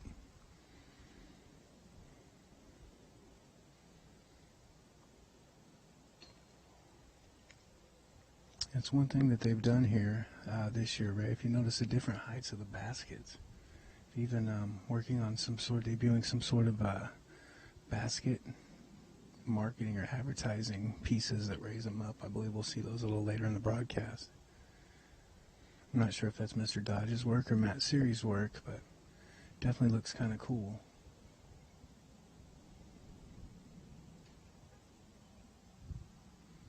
Now Alex is off in those trees we were talking about mid-fairway. If you get off on the right-hand side just a little bit this time of year here, Parker, you're going to go ahead and struggle a bit. Sizing up a small window there. Good hit, good hit. That was nice. Way to finish out that hole.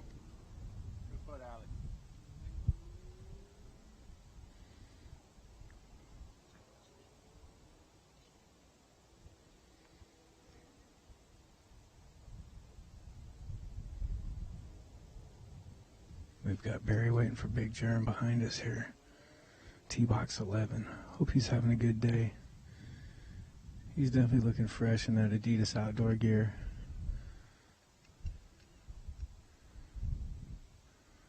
Always a great personality on and off the course. He's kind of fun to watch. Really approachable pro. Big Perm, that's our man.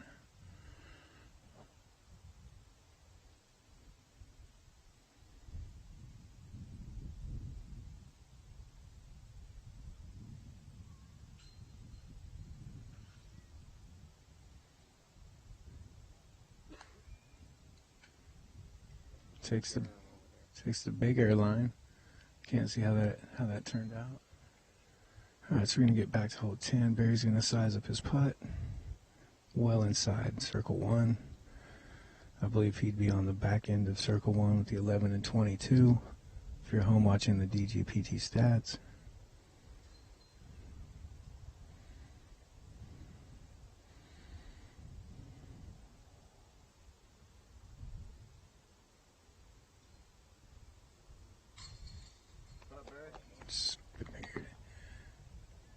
Another great putt. Good cleanup job by Barry.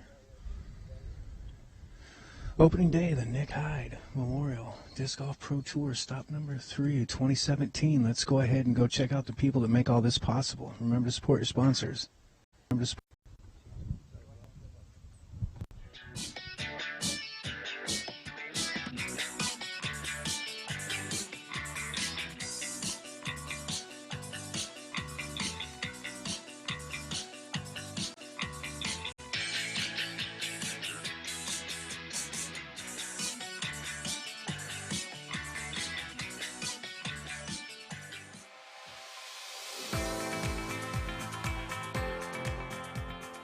For me, it's time with my friends. For me, it's a walk in the park. For me, it's my job. For me, it's fun.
we're back here at Harry Myers Park, the disc golf course, hole 11, 627 feet, par 4, and it looks like we're about to get back into the action here.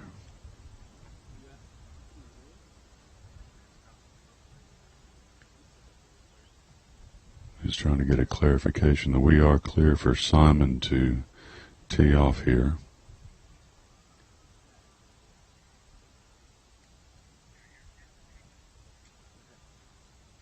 Alright, we've gotten the okay.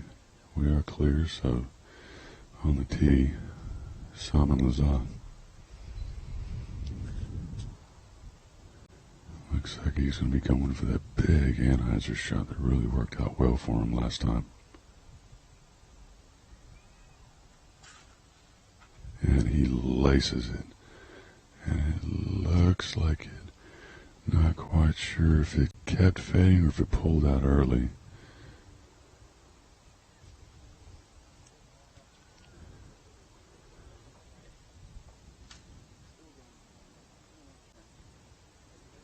Still no word. I guess we'll have to see where he ended up as we approach the green.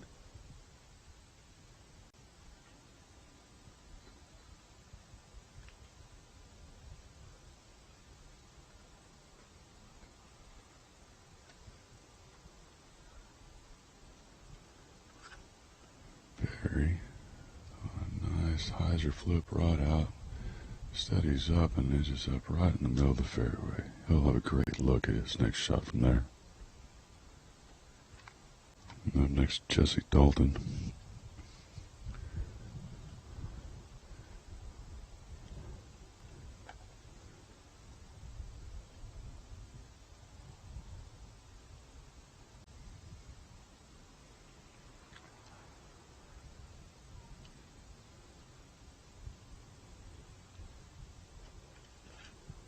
Jesse throws one out. It's tailing a little bit left. It's straightening up, and he is right down the middle of the fairway. He'll be happy with that one. Now Alex Ferreira.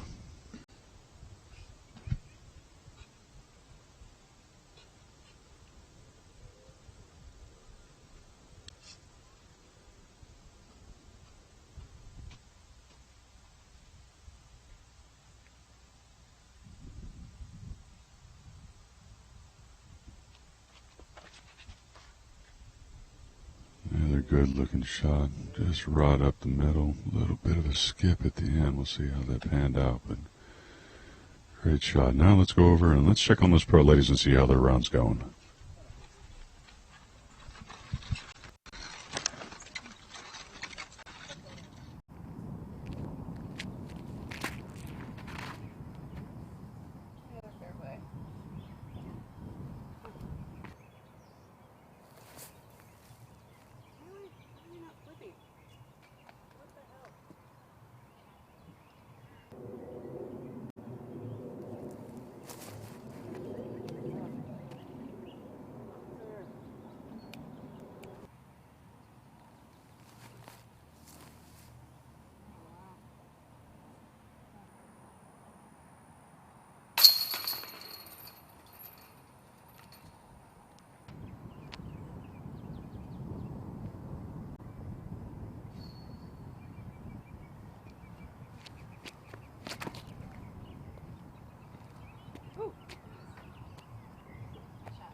All right, we're back mid-fairway, hole number 11, Harry Myers Disc Golf Course, Rockwall, Texas.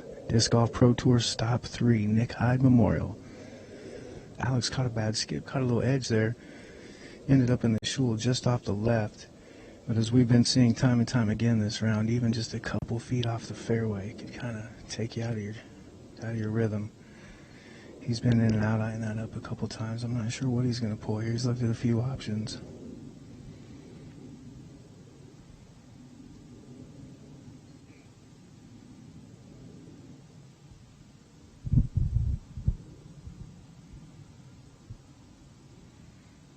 Smart play, took the safe out there, Ray. Didn't want to try any of the superhero stuff. You never want to put on the cape on Friday anyways. You know, you'll be wearing it dirty on Sunday. And then you had Simon try that just monster crush. And then you had Jesse and Barry just go down the pipeline with little fundamentals. Jesse really got a nice twist off there with that left-handed shot. Got it to turn over, started at the right edge of the fairway, rode all the way around, and he's sitting dead center. So these guys got just a pretty basic up and down. I think they can make the numbers happen. And I'm pretty interested to get up there, Ray, and see where Simon's disc actually landed. Did it ever land? I still see heads in the crowd looking that way.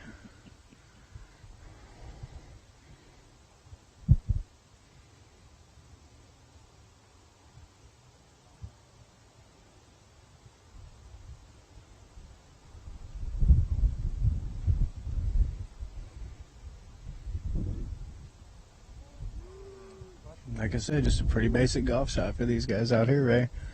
If I were to try that at home, I'd probably be at urgent care about 10 minutes from now.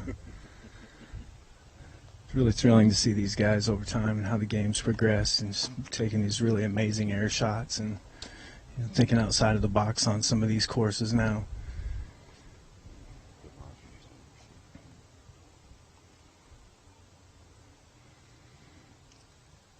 Jesse's going to line up for another big lefty rip, I'm sure. With the growth of the trees right there, the middle alley, he's gonna have to thread the needle, or he's going to have to play high as well.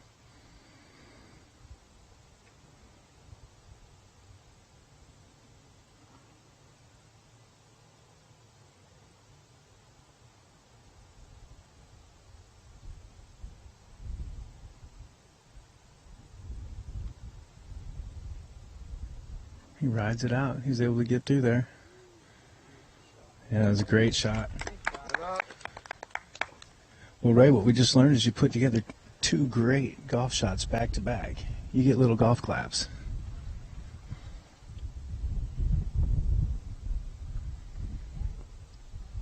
Just fighting a little tail crosswind here. He's pushing the disc down. He's going to have to put a little meat on it.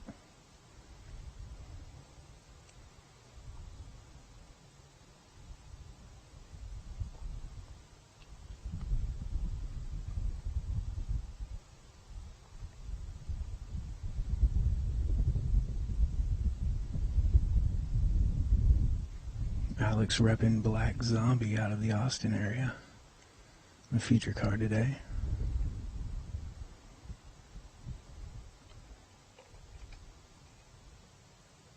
He just caught the edge of those guardian trees and set him down. It's going to have to take another poke to get up there, Ray. Yeah, this is the moment we're all waiting for here. Did he get it out into the open fairway? I think the spotter's telling him he did come down in the fairway, but he skipped off over into some stuff on the right. Yeah, everyone here is saying that he took about an 80-foot, about a 45-foot skip on that shot. But hey, he's not in the woods. He's on the edge of the shul that gives him plenty of room to operate.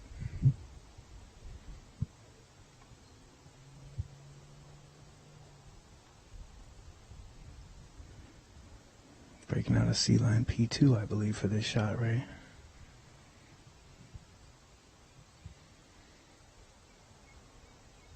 He gives it a great poke. Yeah, just probably about 6 feet out. Great shot, Simon. So that'll be a drop-in 3. Our favorite little German lad. He's having a great day out here. You know, it's opening day. Everyone's kind of feeling fresh, feeling good. Everyone's got big smiles on. A lot of folks are done putting their numbers up for the day. They're joining the crowd now. Getting ready to build into the Festival of the Flying Disc festivities this evening. Part of the Disc Golf Pro Tour stop, the excitement. Little night action, fun and games, bring the family out, get the locals involved. Steve Dodge is the MC of that. He does a great job, makes it fun.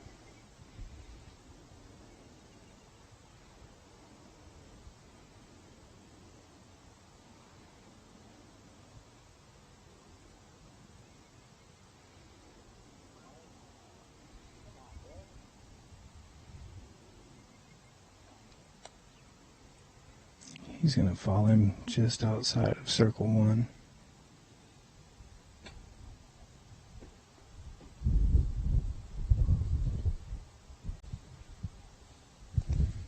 Sam Barry's in the tree. Like they said, he hit up in the top of the tree. See, he had a big pull when he got out of that window. He had some wind behind it. Simon helping him out with the spot.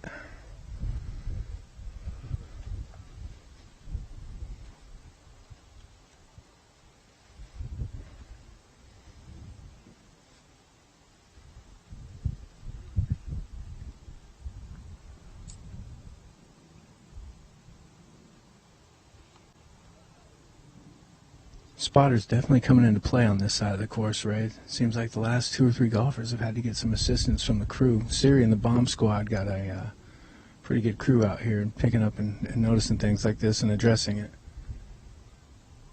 I don't know what we're looking at over here. There was an OB fence behind this basket.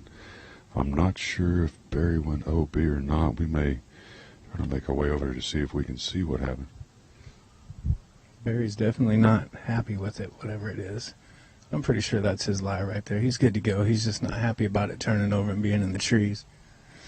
From where we were standing, it looked like he just got a great second pull. Just kind of fly down and finish out and kind of be in between the 2 circles. But it looks like the wind over here just kind of carried it. You see that end of a flag? That wind's blowing left to right, so it probably just held him a little longer than the music played. Yeah, you're right, Joe, because I thought initially they did, but now they're saying he hit a tree and it dropped it straight down. He's just got a tough shot from the brush over here. And we got swirling winds here in the corner between hole 11 and 12. Barry's going to take the time and address the shot. Put himself in a good position to drop it in and move on, I'm pretty sure.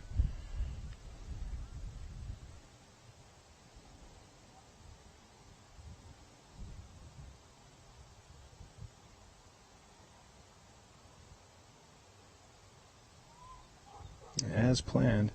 If you kind of look behind the basket, Ray, you can see that black rat iron fence that runs all the way around.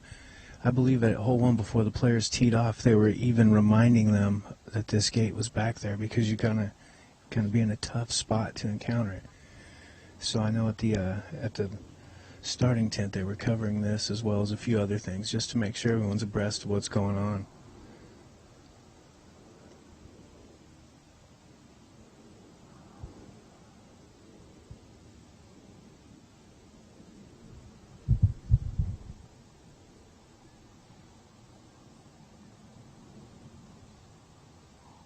Alex with a good run, just misses right.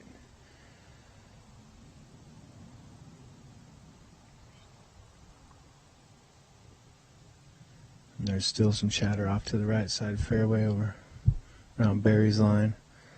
There's also a barbed wire fence that's running back on this side right. So we'll try to get the 411 on that for you as soon as we can.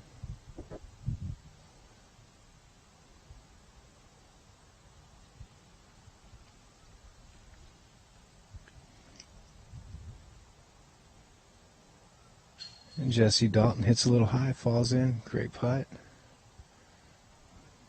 Inside the red circle, probably about 22 footer there.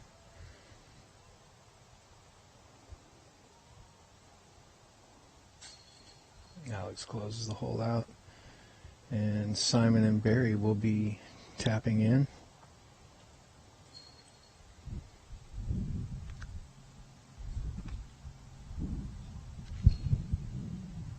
All right, we'll try to get the information on what's going on with Barry's shot there, and we'll get it to you when we come back after this word from our sponsors. After this word.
Alright, Simon Lizotte, hole 12. Punches a massive hyzer, needs to get down. The wind's trying to grab it. Oh, that might be an unfortunate out-of-bounds shot on the drive. And we did get clarification. Barry Schultz did card a circle 5 on that last hole. Got an unlucky flip on his disc, hit a tree and knocked him about 3 feet over the barbed wire. That they were informed before the round is plate OB. It was just kind of buried behind all that stuff and nobody really saw it, so unfortunate for Barry. Jesse Dalton. A little early release, catches a cedar, and oh, a lucky kick right back in the middle of the fairway. He recently recycled some used motor oil, and that was Mother Nature giving him a little love back. That's the line I would take. And a lot of these righties are usually going up over this right side. Schultz looks like Barry's going to play it right down the middle as well.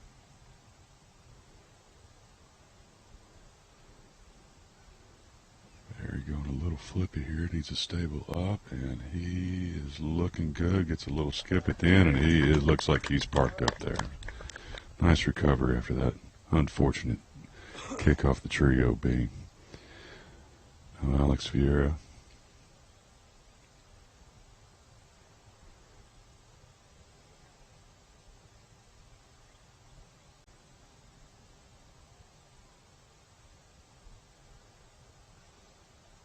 Alex flips one out and needs to get back. And just kind of hung up on the right-hand side. The reaction from the crowd looks like it might have hyzered out and ended up in a good spot for him.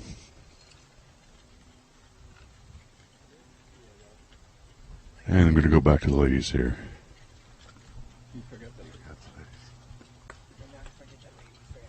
Yeah.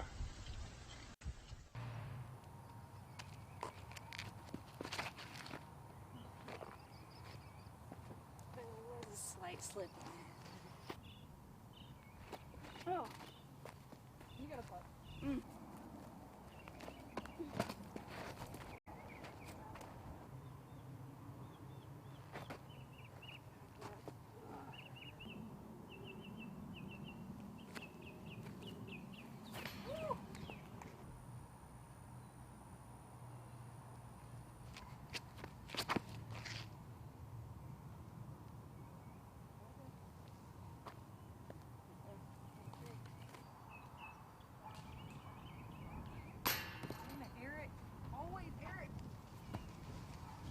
Yeah, 2 holes ago.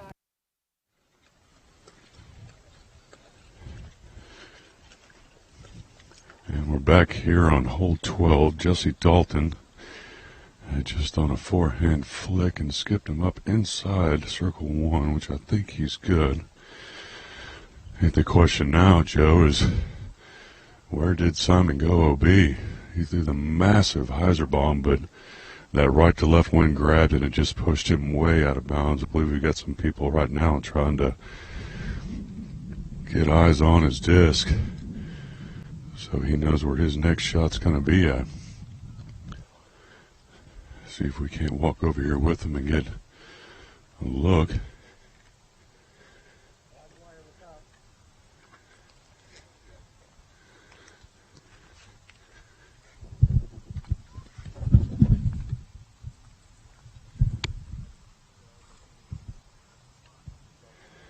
Yeah, it definitely looks as if Simon's shot has gone off into some tall grass, and there's quite a few people over there trying to get eyes on. We definitely had a bunch of people out there looking right away. Kind of helped them out time-wise. Now they're going to address the lie. They're looking at the angle of the hyzer, how far out he was. Trying to make sure the card gives them the best, fairest spot possible.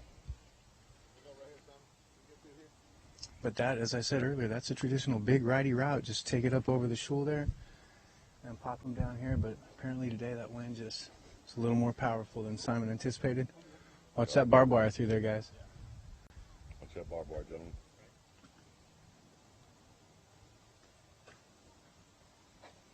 Where do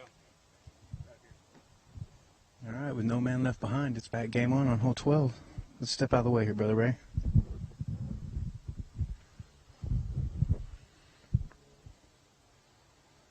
I can can say that's the first time I've broadcast a hole while standing OB. Alright, Alex's back game on. He's just inside circle 2, the blue flags. He's probably looking at about a 55-foot putt.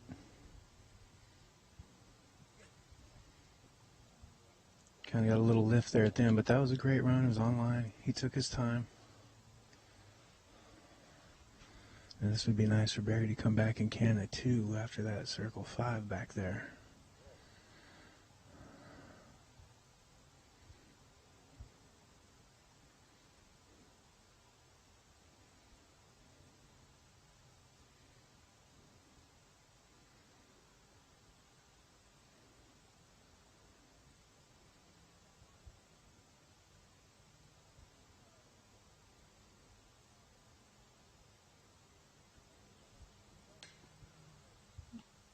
Barry just short.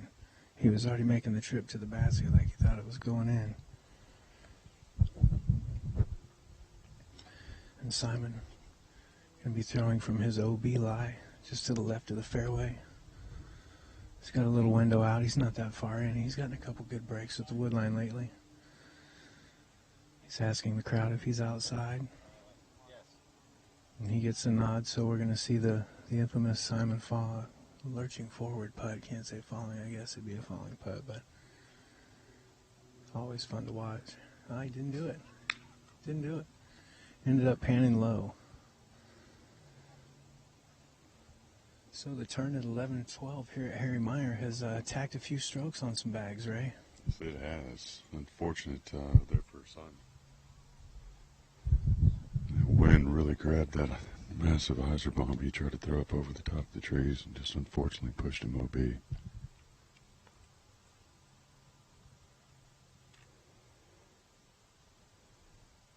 Alex Ferreira taps in. He's good to go. And Jesse Dalton just inside circle 1, about 12 feet. And he taps it in good. And we've got a couple other tap-in putts, and we'll be moving on to hole 13. So let's give a big shout-out to our sponsors. Go check it out.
Alright, we are back here. Hole 13, 222-foot par 3.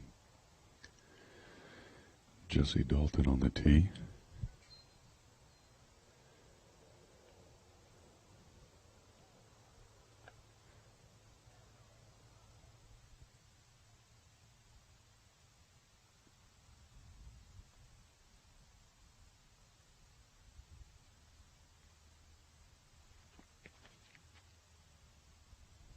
Does a forehand looking for a skip, and it sounded like he hit the backer board and safe inbounds just behind the basket. Up next we got Barry Schultz.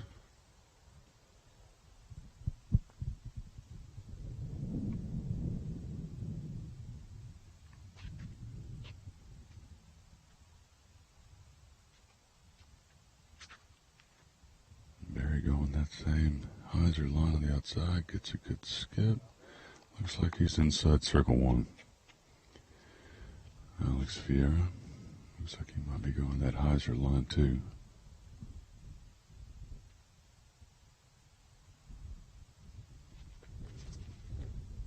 He takes a little bit wider outside, looking for a big skip. It looks like he is also safe inside circle one. Simon Lizotte.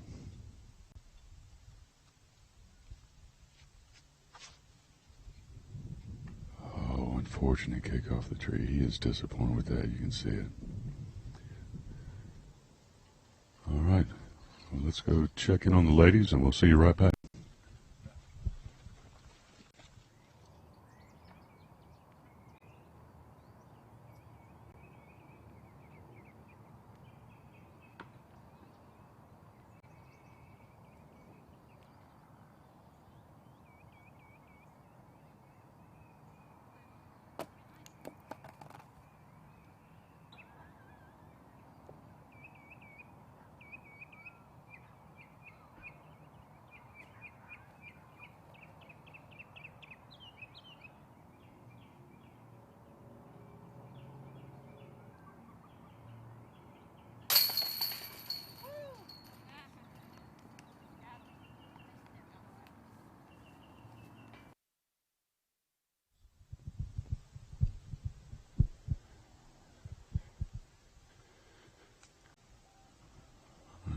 Back here on hole 13.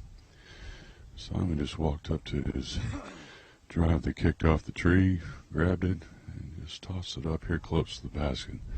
I think he might be a little frustrated after that kick.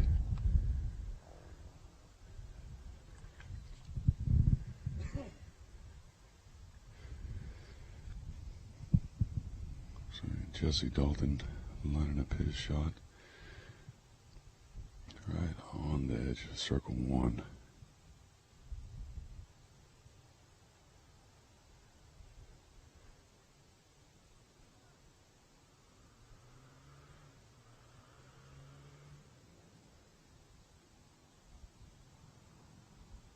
And he's nice putt.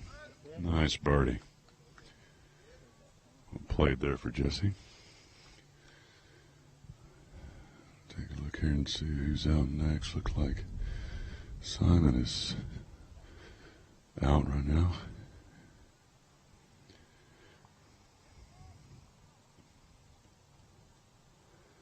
There you go, Simon. Saves his three.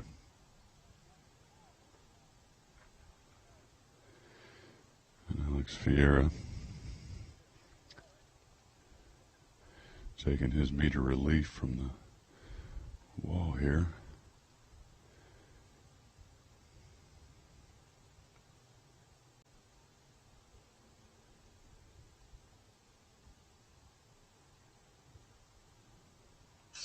A much needed two for Alex. Nice putt.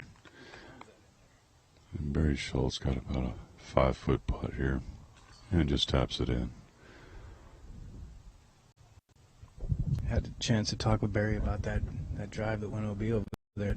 You know, I felt like I threw a great golf shot. I just misread the wind. He pointed out that the wind was blowing this way towards the tee pad, but when he turned, it was blowing that way.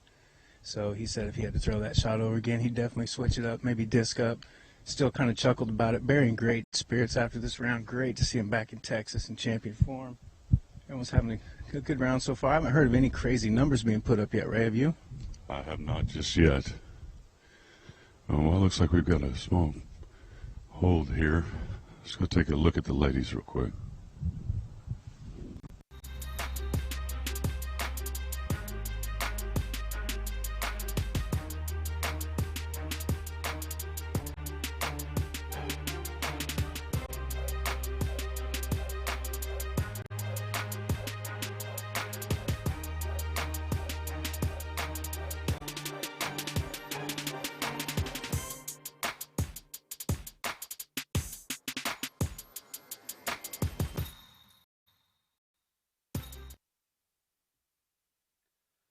Do it!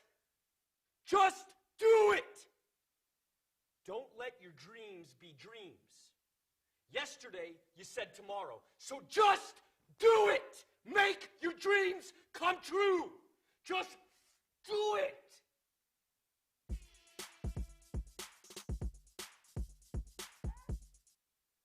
Just do it!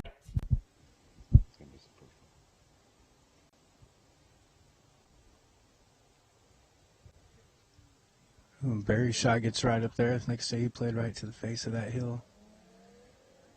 And that wind, of course, blowing right to left. You can see that end of a flag blowing strong up there. Those are heavy flags to be blowing that hard. So once they get outside of this shul here to the right, the wind's going to pick up. Alex addressing the shot. He's got to pure those two trees right off of the tee. That's one of those things the designer drops in just to make you think. The hole's not super long. It's just well-placed trees. Good lay of the land here. So far, I don't see any of these drives that would be super struggling to try to get up and down for the two. Simon definitely not happy hitting that tree earlier. He had to take a moment and regather. Let's see what he comes back with. Plays the lefty hyzer with the flick shot. It just goes a little long up that hill, but he's still right at the edge. He's kind of getting that break most of the round, Ray, where he's just poked maybe 1 or 2 feet in. We haven't seen Simon really have to go way in. All right, let's go ahead and shoot, ladies.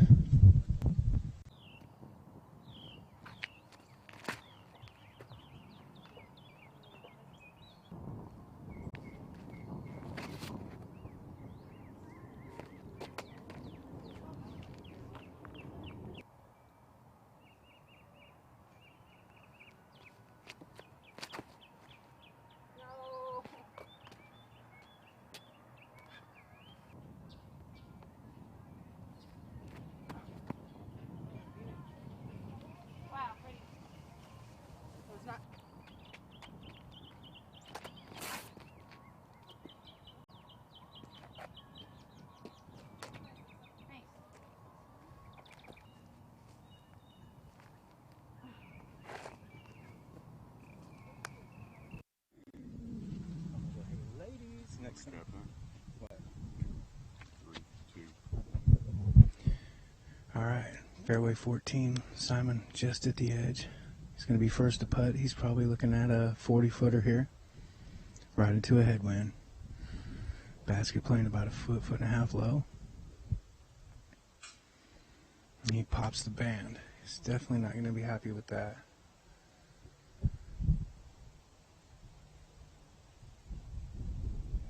Feel that wind. Later in the day you get here, the more you're going to get.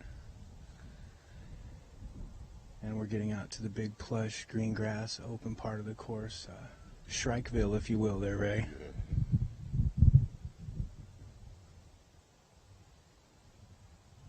We've got Barry just back edge looking for his stuff.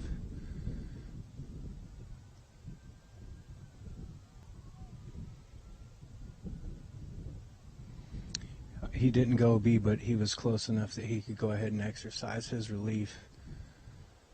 Give him a little better stance. I don't know if you guys can see it at home, but we've got another barbed wire fence kind of running just about 3.5 feet behind Barry. He's going to pace it off.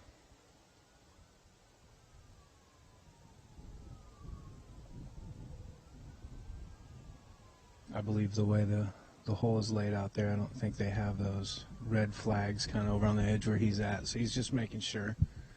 You can see the one off to his right as we're standing. Let's see what he's got in store for us here.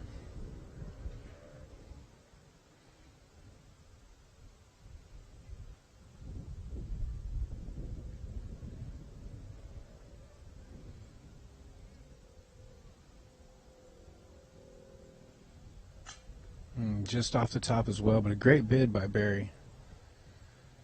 He's no stranger to clutch putting, that's for sure. Over the years I've seen Barry pull off some amazing putts and golf shots, and good to see him out. Now we're over to Alex Ferreira. He's going to straddle out from behind just a little V tree.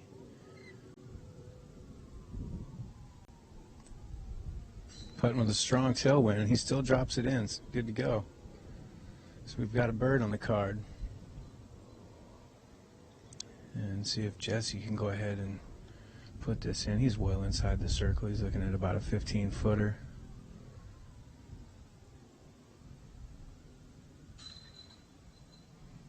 right, so a couple birds, a couple pars out of here. So once again, the short holes are fighting back here at Harry Meyer Park, Ray. Yeah, they really are. Unfortunate if they were Simon and Barry not to be able to capitalize on those birdies right there. Yeah, I felt like everyone had a nice aggressive drive. So now we're going to go ahead and we're going to flash and check out our sponsors.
All right, we are on hole 15 at 292-foot par 3. First look at one of our real elevated baskets. The base of the basket is about 5 feet up. Let's see how these guys approach it.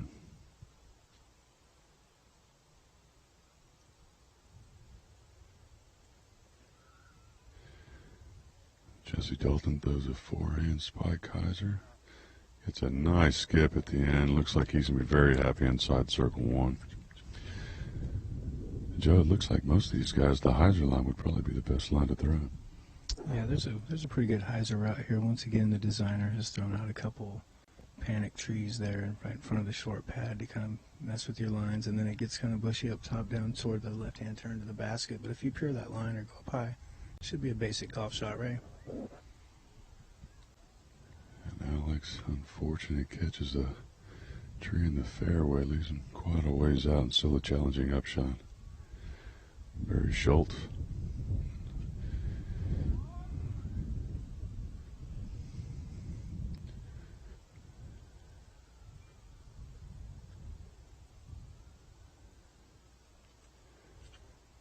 Barry says, over the top of the trees I go.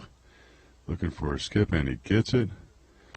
And rolls right up underneath in circle 1. Oh, Simon Lizotte.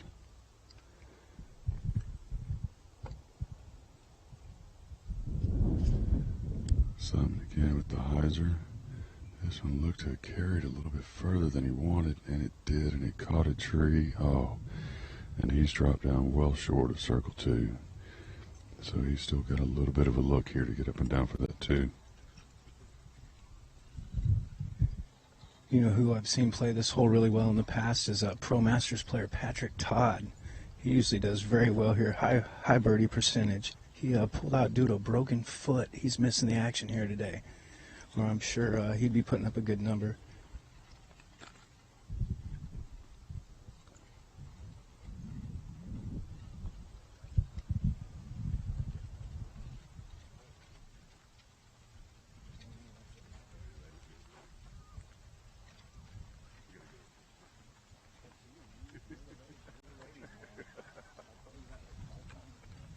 We'll remember it. I'm sure these guys aren't trying to cut us off.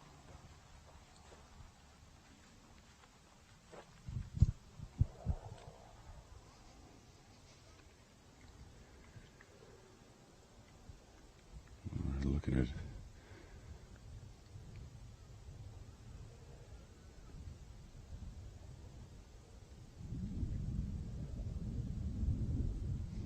Alex Ferreira running at the basket. Oh, just over the top. Nice bid. Simon Lizotte did make it inside circle 2. I was mistaken. He definitely dropped inside circle 2, so he's got a long putt here.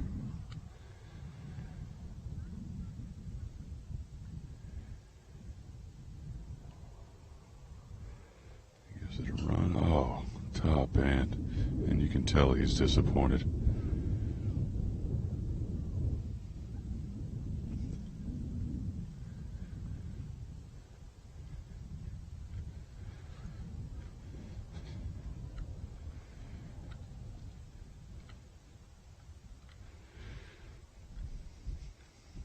Inside here to circle one, Alex Ferreira. This will be for his par save.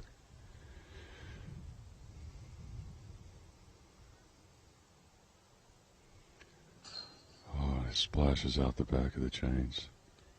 Unfortunate break there for Alex.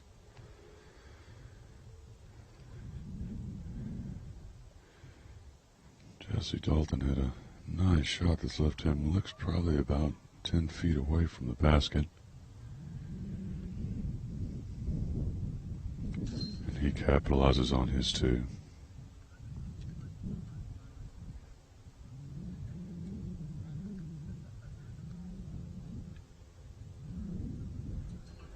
Barry taps in. Alex as well. And so does Simon. What a great looking basket elevation by the great looking windjammers here. So now let's go ahead and go to the sponsors.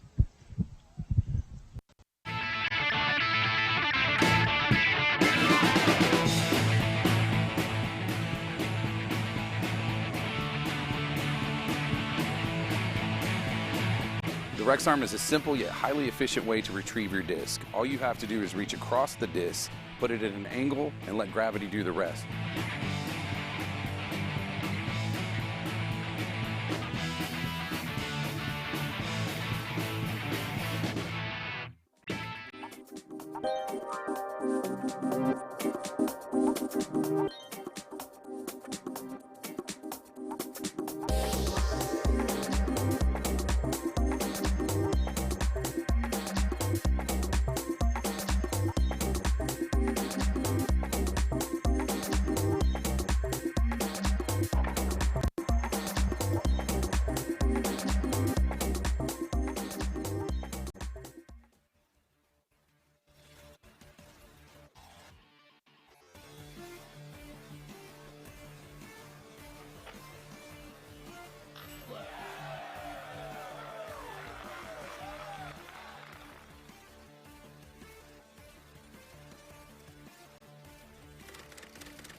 Having trouble finding the discs you're looking for?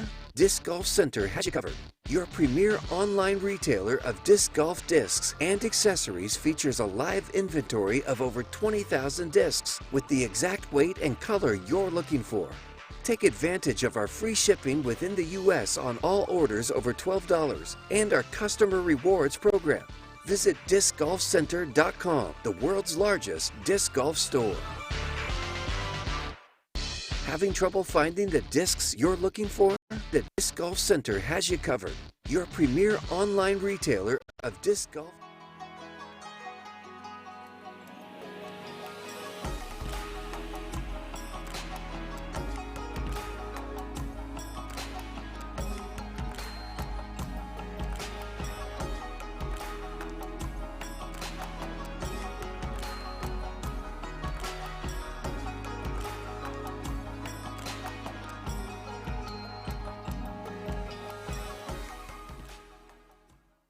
Sun King Discs, established in 2001. Florida's most respected name in disc sports. Official retail merchandiser of the Disc Golf Pro Tour.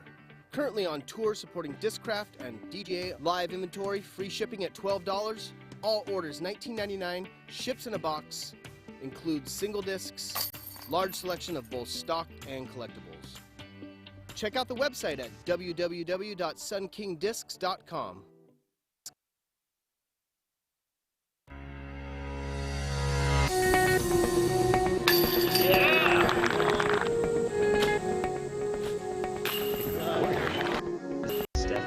I was going to say. No.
John, one more right here.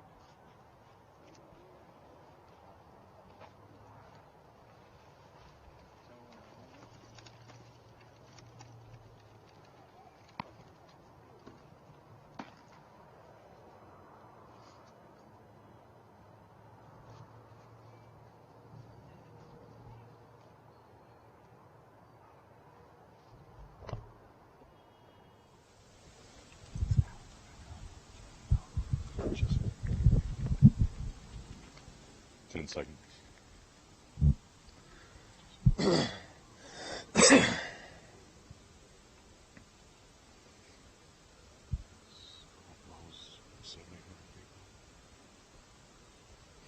All right, we're back live on hole 16. Jesse Dalton on the pad. A little flip hyzer. This hole's playing 573 feet. You've got a couple rows of guardian trees that you have to get over. So that was a fairly good drive. You got Barry next up on the pad. Wind kind of swirling. 1 minute it's blowing left to right, 1 minute it's blowing in his face. He's going to take the time, get the wind read. Oh, and he played that one nice. That's got a nice bend to it. Wow. But see, once again, Ray, when he got out of the shul, that wind kicks in. This is 2-3 holes in this round that we see the wind is blowing multiple directions on each hole. Absolutely right, Joe. Simon's got the arm to handle that, though. He got over the first row, and he's out in the fairway. Might have that little knuckle of a tree in the way there, but I think he'll be able to get up and down from there. It kind of opens up down that way.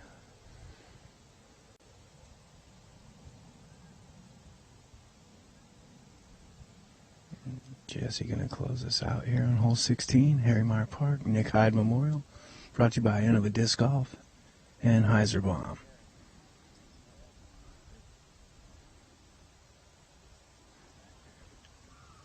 Alrighty, now let's go ahead and cut to the Disc Golf Pro Tour leaderboard, Ray.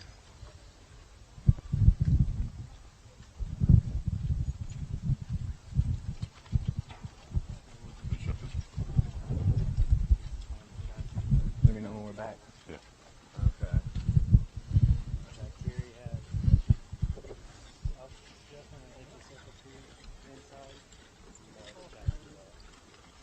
You think this back nine is where you need to do the break, but it's actually a front nine.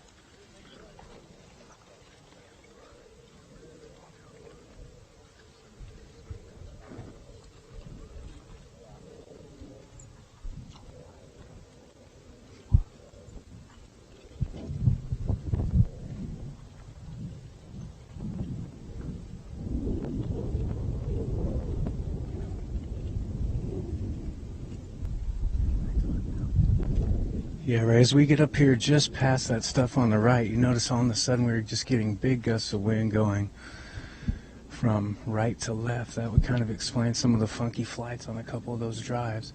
Keep in mind these athletes are putting those way up in the air, and once you get them up there and you open up that plate to the wind, a lot of things can happen. Looks like they're waiting on the group ahead to hole out.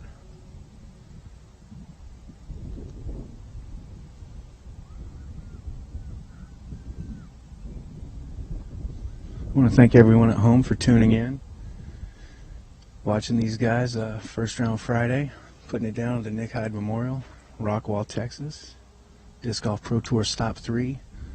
I'm Joe Rotan. Walking with me today is Mr. Raymo Moore.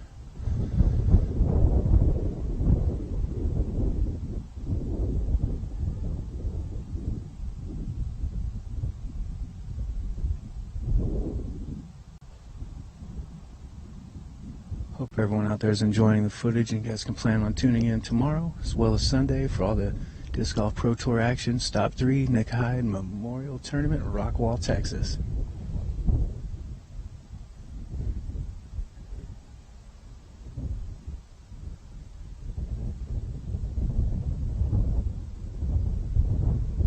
I tell you, Ray, the wind is really building for some action on hole 18. They're going to be playing straight into a headwind, a fierce headwind over that water. With the basket being perched that close to OB on 18, I bet we'll see a bunch of safe shots today.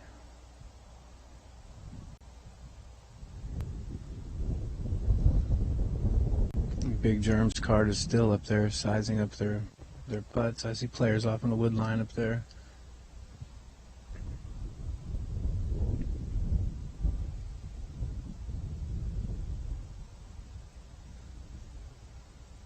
Yeah, so once we get up and down here, Ray, we've got the beautiful hole 17, which is one of the longest holes on the course.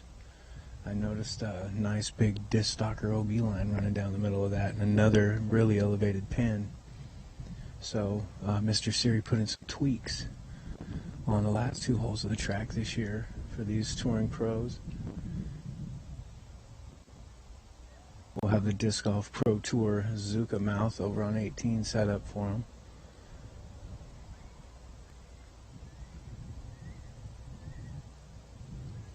We want to thank Zuka for their continued support of the Disc Golf Pro Tour.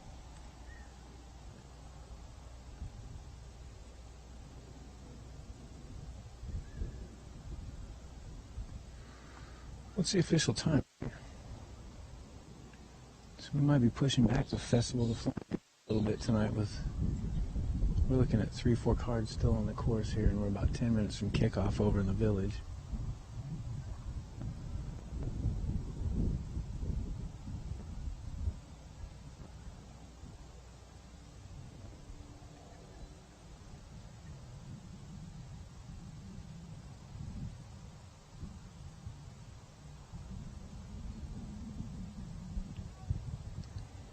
Barry's sizing up his shot. They're about done up there.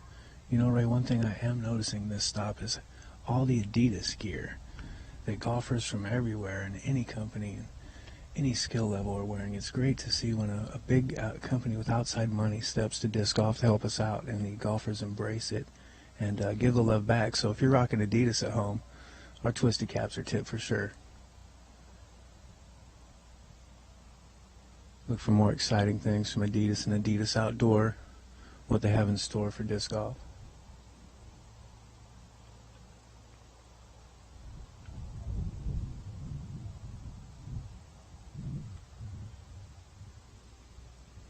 And we're getting word that they're clearing out right now. We should be back into regular rotation here in just a few seconds. I believe it's Barry's out. They've all kind of had time to think about what they're doing, gauge the wind, and unfortunately the wind is changing like every 5 seconds out here right now. These cedar trees don't really blow, but rest assured there is some breeze going on out here.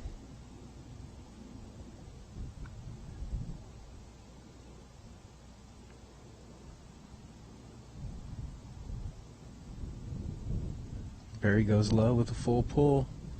Gets a nice skip into the woods. That checks up nicely. That could be a great shot. Depending on what alley he knocked in down there, he definitely, I'm pretty sure he hit the line he wanted. Just not sure about that skip at the end. But you notice how he kept that nice and low. He didn't want to put it up in the air.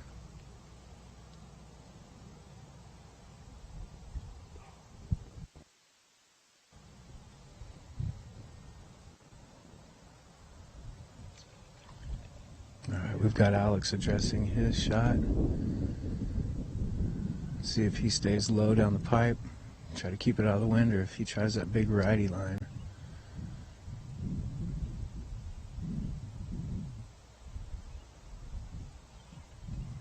Oh, he comes out with a little turnover. The wind's pushing it hard. And he caught that row of trees. That shot needed to be way up. He was trying a little helix shot, maybe try to tuck in just before or after where Barry went in. That'd be a pretty good shot.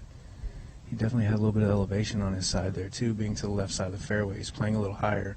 Yeah, these competitors are definitely respecting the wind right now. It's definitely shifted. It's more straight in their face, especially if you get it up higher. The Dorothy kind of just blowing back at you is out there, so they're trying to switch their shot. Low liars, big annies. Let's see what Jesse Dalton does here. I'm pretty sure he's going to be showing us the local route. Playing left-hander, he's going to take it out over the Schultz on the left. He's just going to pop down mid-fairway. Good shot. If that didn't skip out too far on him, that was well played. And Simon had the crank on the card, and he's definitely he's kind of tucked a little bit behind that tree.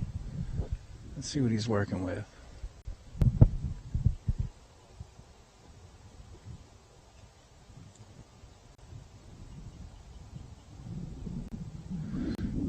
He's got room to get around it, and boom, there goes that big old hyzer bomb again.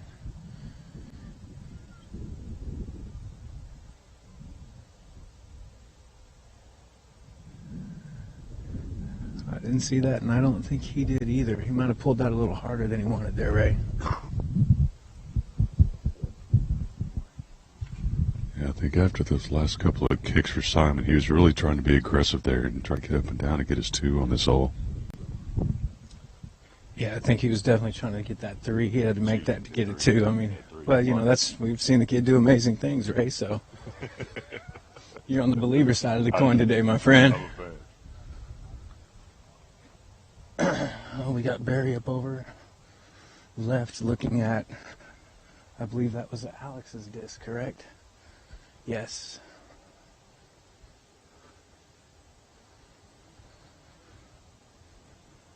Is that the barbed wire fence over there as well? Yep, and it looks like they're going to be spotting him out.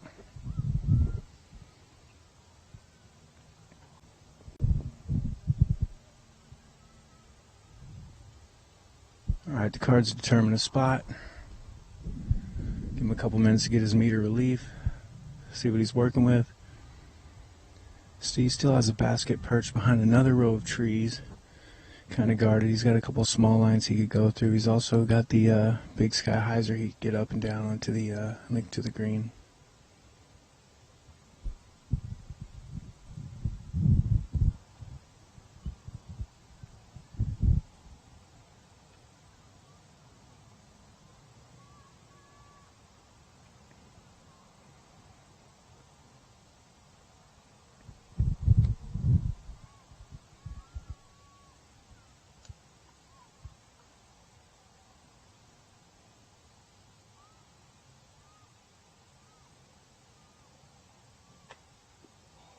He tried to go ahead and bust that big sky hyzer we were talking about and just caught the side of the tree in front of him.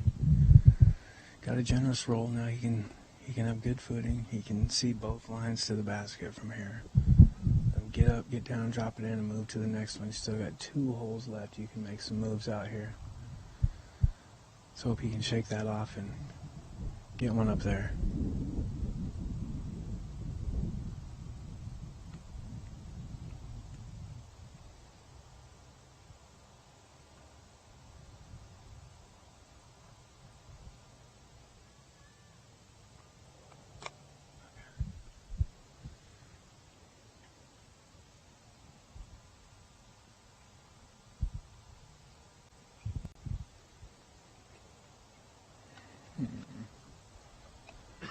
Playing off to the right there.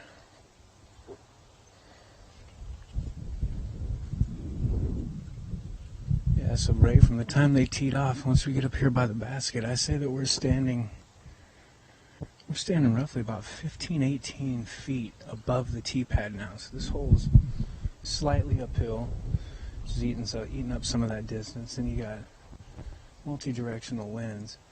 Just not seeing the guys fired up about their shots on this hole. Yeah, this hole definitely poses quite a few challenges for you, especially with all these cedar trees.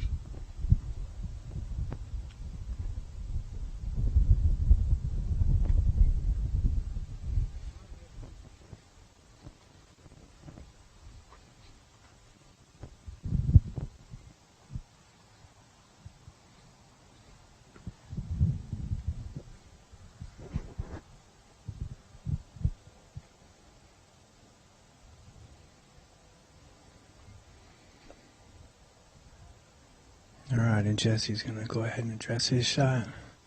Little 2-finger flick. Puts it right up at the pole.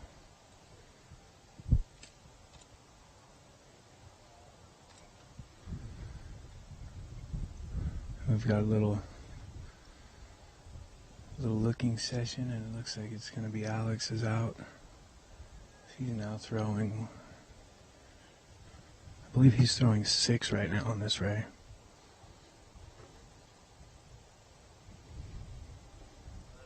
Almost caught an edge with that putter, but he's going to stay inside the circle. Hopefully he can clean this up and punch out and get on to the next hole.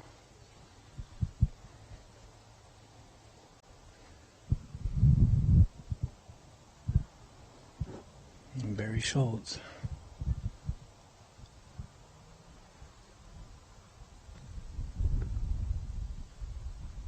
And he gave it a good bid, kind of powered high, finished out just right of the circle.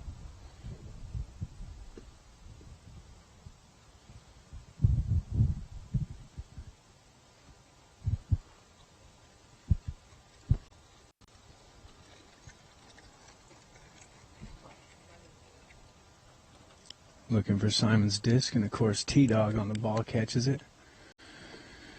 Yeah, earlier we thought Barry might have skipped up to the bigger window by the basket, and that was his frustration, as he obviously knew that he had skipped into that window just prior to the basket. But still, well played hole by Barry. I'm sure that putt's not going to be a problem for him, Ray. Simon once again right on the edge of the trees.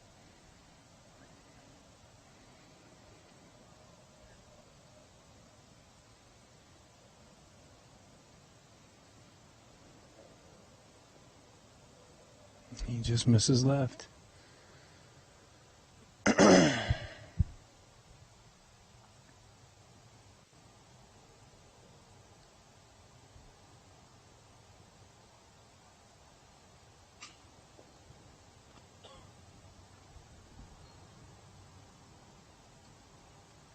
Alex is not having the hole that he wanted, for sure. Got Simon on his putt. And he's ready to move to the next fairway, I'm sure, because there's plenty of room to let his big dog eat out there. Barry's going to go ahead and close out.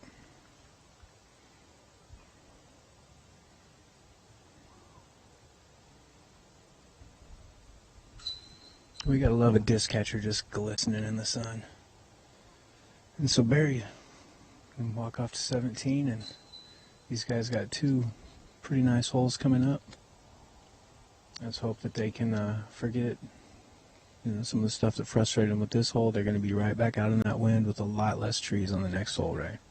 We're going to go ahead and roll to our sponsors.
And we are back on the hole 17, 888-foot par 5.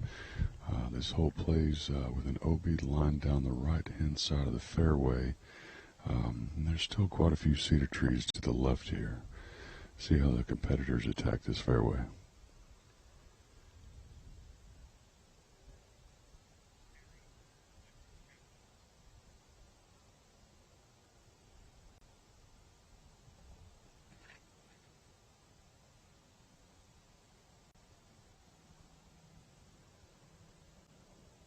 Jesse Dalton puts a nice drive right down the middle of the fairway. He should have a really good look at the basket from there. Barry Schultz. The first drive on this hole, Ray, lines up great for a lefty. All he had to do was pump it out there and just give it room to die. Yeah, definitely a lefty-friendly hole for sure.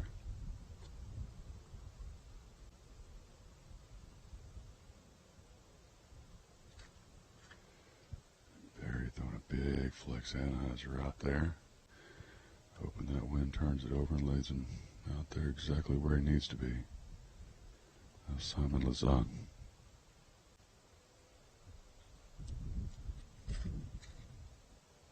Massive shot. Boom. Crushes one out there.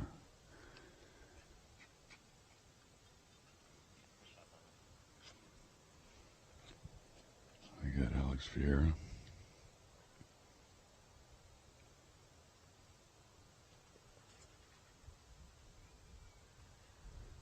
Flex shot. Needs to get down. Keep him out of those trees. All right.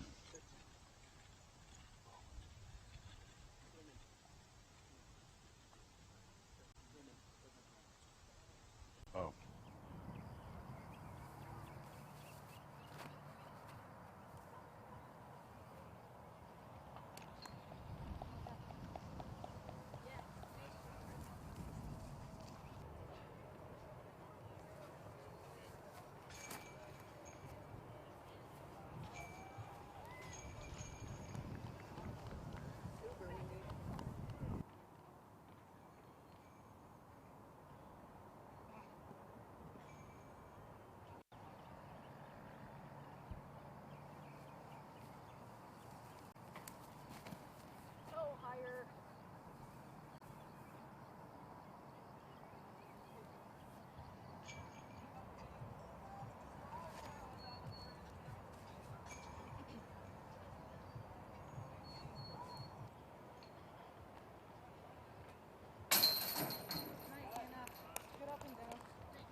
back. Looks like Alex Ferreira's found his drive. Doesn't have much of any obstruction except for these small trees a couple 100 feet down the fairway in front of him.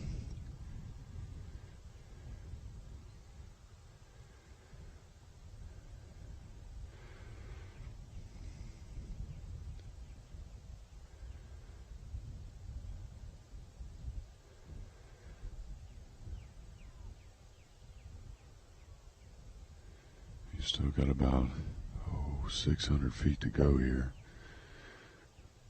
See what he can do with it.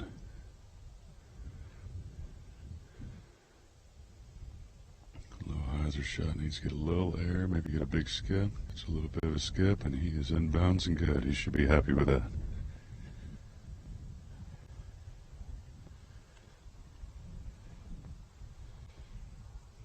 Jesse Dalton, looking at his shot, looks like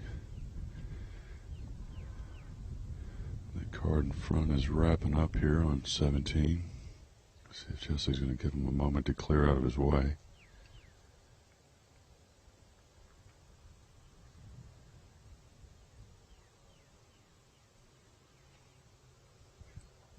Got a little bit of a headwind out here, a little bit left to right.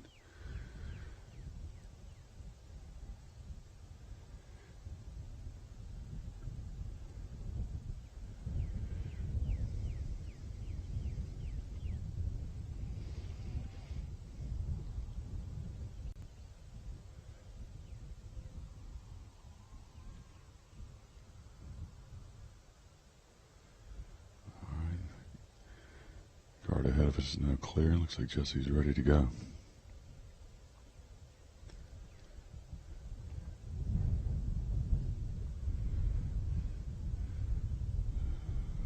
Hyzer flip. Playing with the wind. Hyzer out. And he is in bounds. Well played.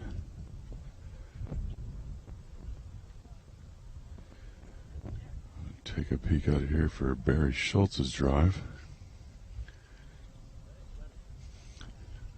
Looks like we've got eyes on it.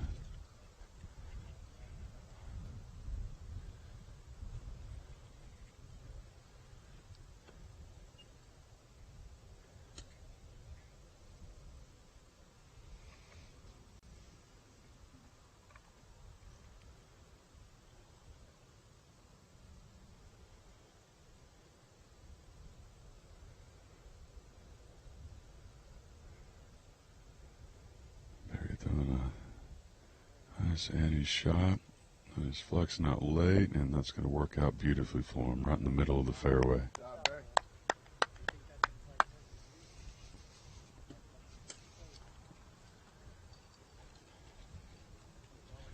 Simon, of course, with a massive drive out here, leaves himself with the opportunity to get down in the green, see what he plays here.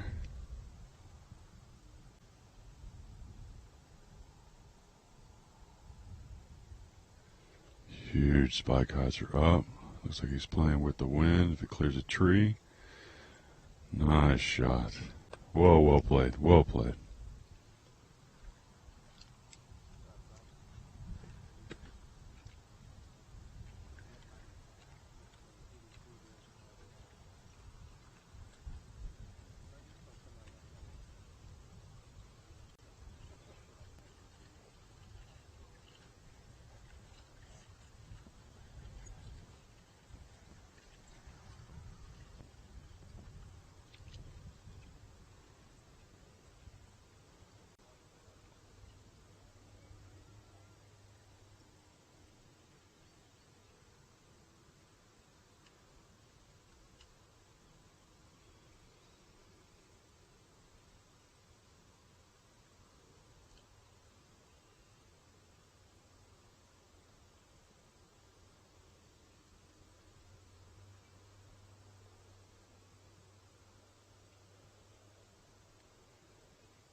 Alex, though, and Hyde's shot needs to get down quick.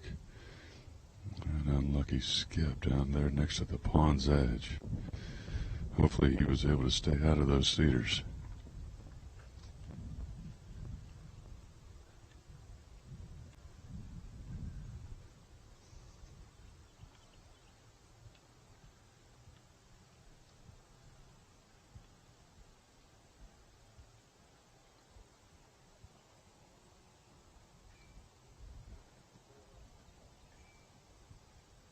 Jesse here with his 3rd and 10.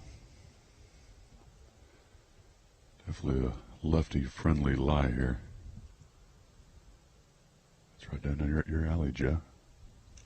Yes, sir. I'd go ahead and knock this down. A little southpaw love there. Did you notice back there, Ray, whenever Simon, let's see what he does here. Skip up, skip up. Yeah, he's been skipping that disc up onto the islands all day. Did you notice when Simon threw his upshot back there, Ray?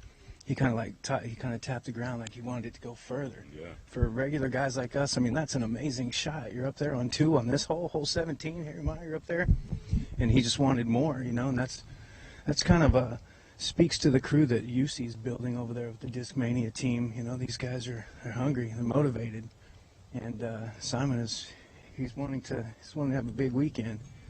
But like I say, the average guy would be happy with a shot like that. You're just coming up, a couple big tosses, staying out of the water, staying out of the trees, keeping it clean, staying away from the disc stalker OB. You know, and he's defending his title from winning here last year, so he's got some of that passion fired behind him.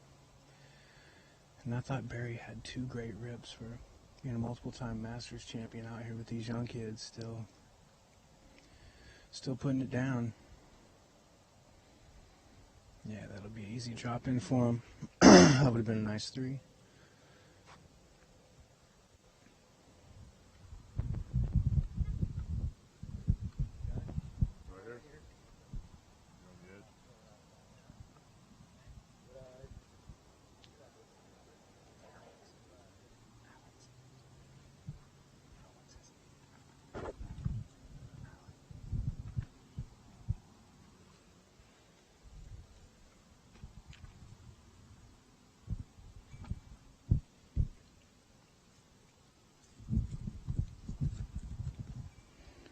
We've got Alex locating his lie. He's just off the first cut. He'll be able to knee out.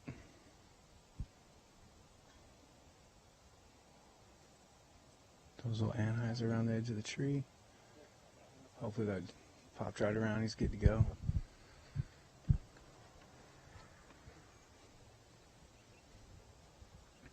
And Simon is in the second circle, about halfway, so he's looking at about 48-footer to this elevated basket.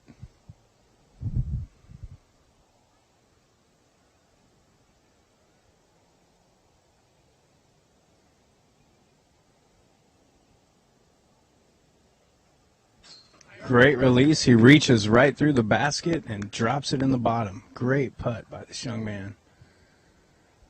As we said, Ray, they've got time to do some magical stuff. I'm glad to see Simon pull something off there. We're going to step over to 18 and gives him one more chance for the day. He's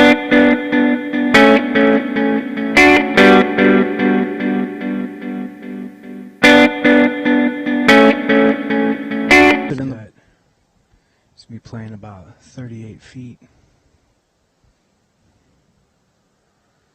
Got that lefty putter warmed up.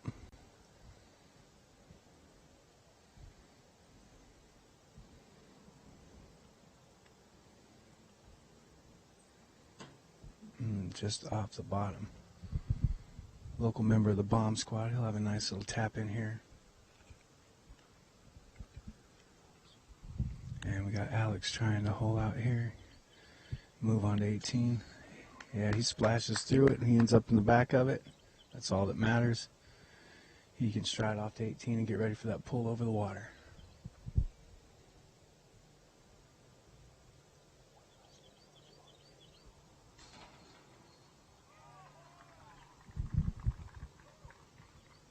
All right, as Barry holds out, we urge you all to sit at home and take one last look at the great sponsors of the Disc Golf Pro Tour and the Nick Hyde Memorial, presented by Innova Disc Golf and Heiserbaum.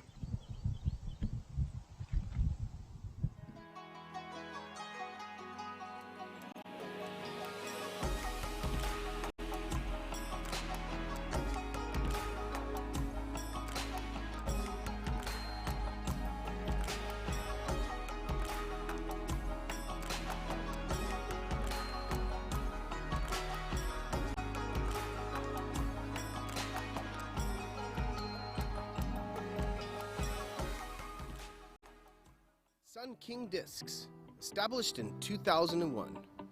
Florida's most respected name in disc sports.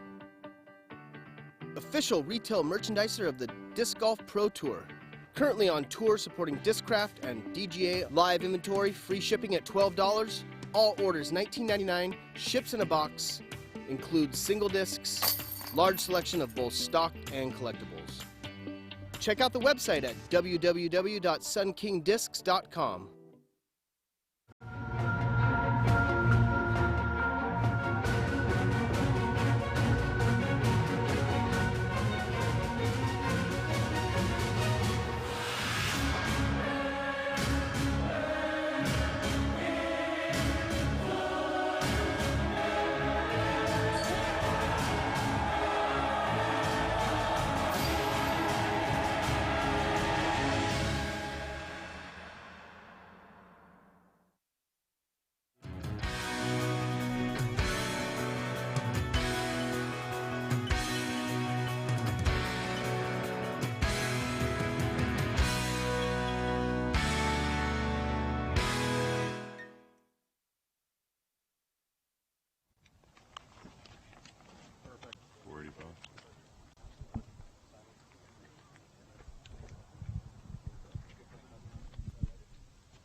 What distance this is?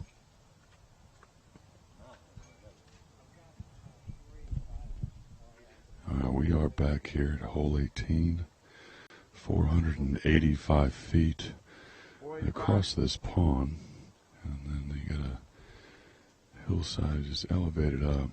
Sure, this will be no problem for Simon.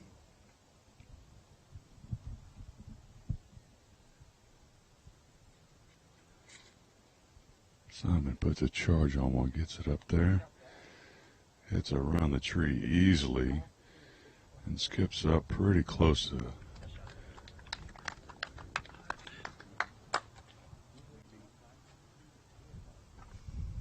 You notice when he threw his plant foot down, Ray, he slid forward. Once he planted, he slid forward about a foot on that pad with those little Nike shoes on or whatever he's wearing.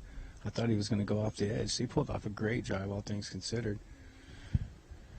Barry Schultz second on the card, lining it up.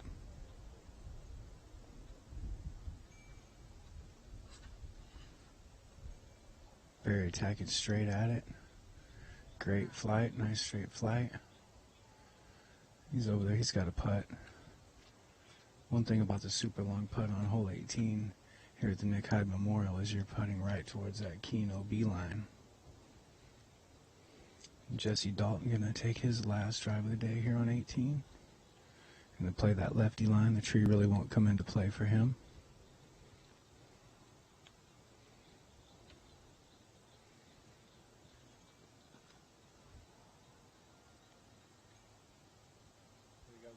Yep, Jesse gets over safely and he'll finish off to the right.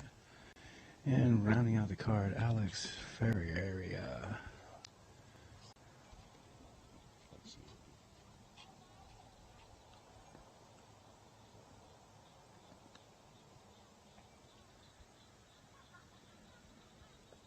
Final drive of day one. Little hyzer flip.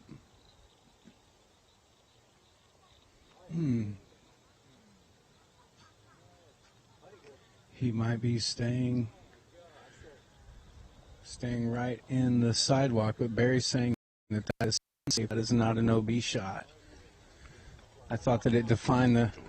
Thought it defined the island hole. But let's go ahead and see what the women are doing now as we get up to the basket at 18.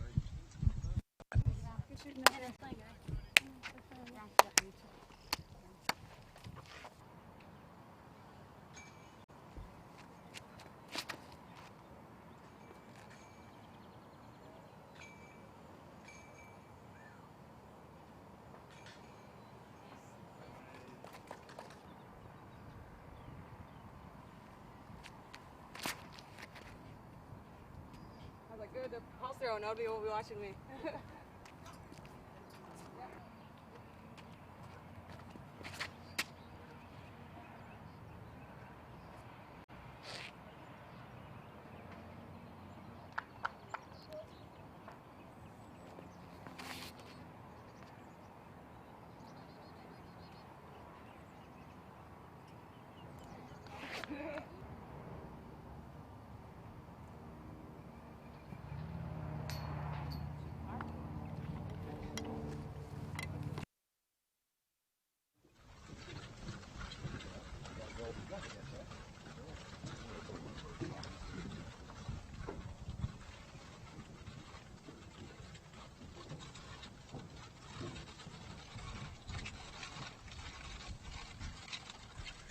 All right, as we make our way across the bridge over this beautiful pond out here, chatting up here with Barry Schultz. Always a lot of fun hanging out with the competitors here.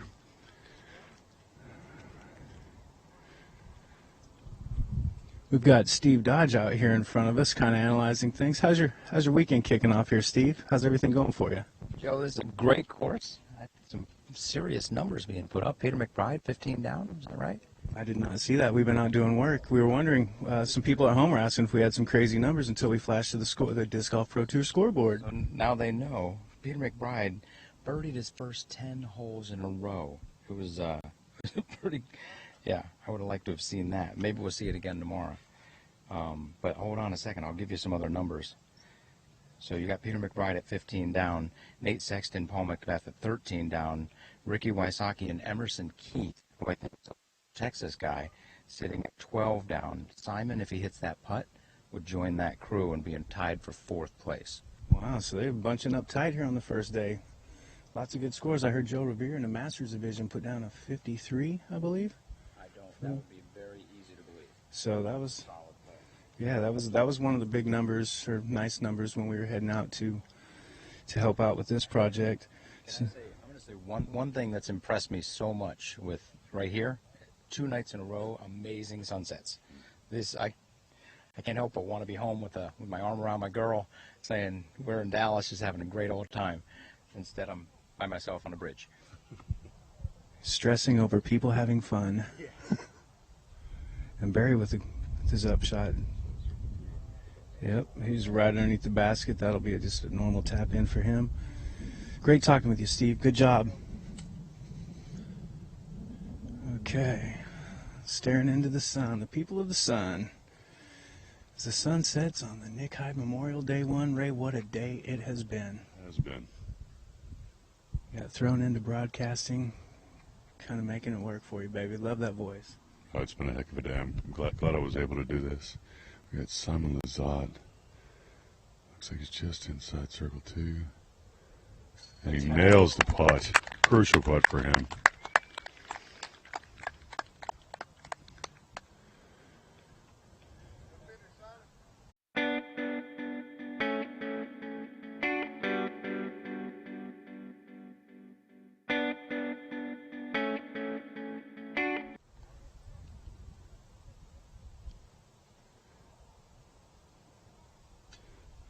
Off the top band.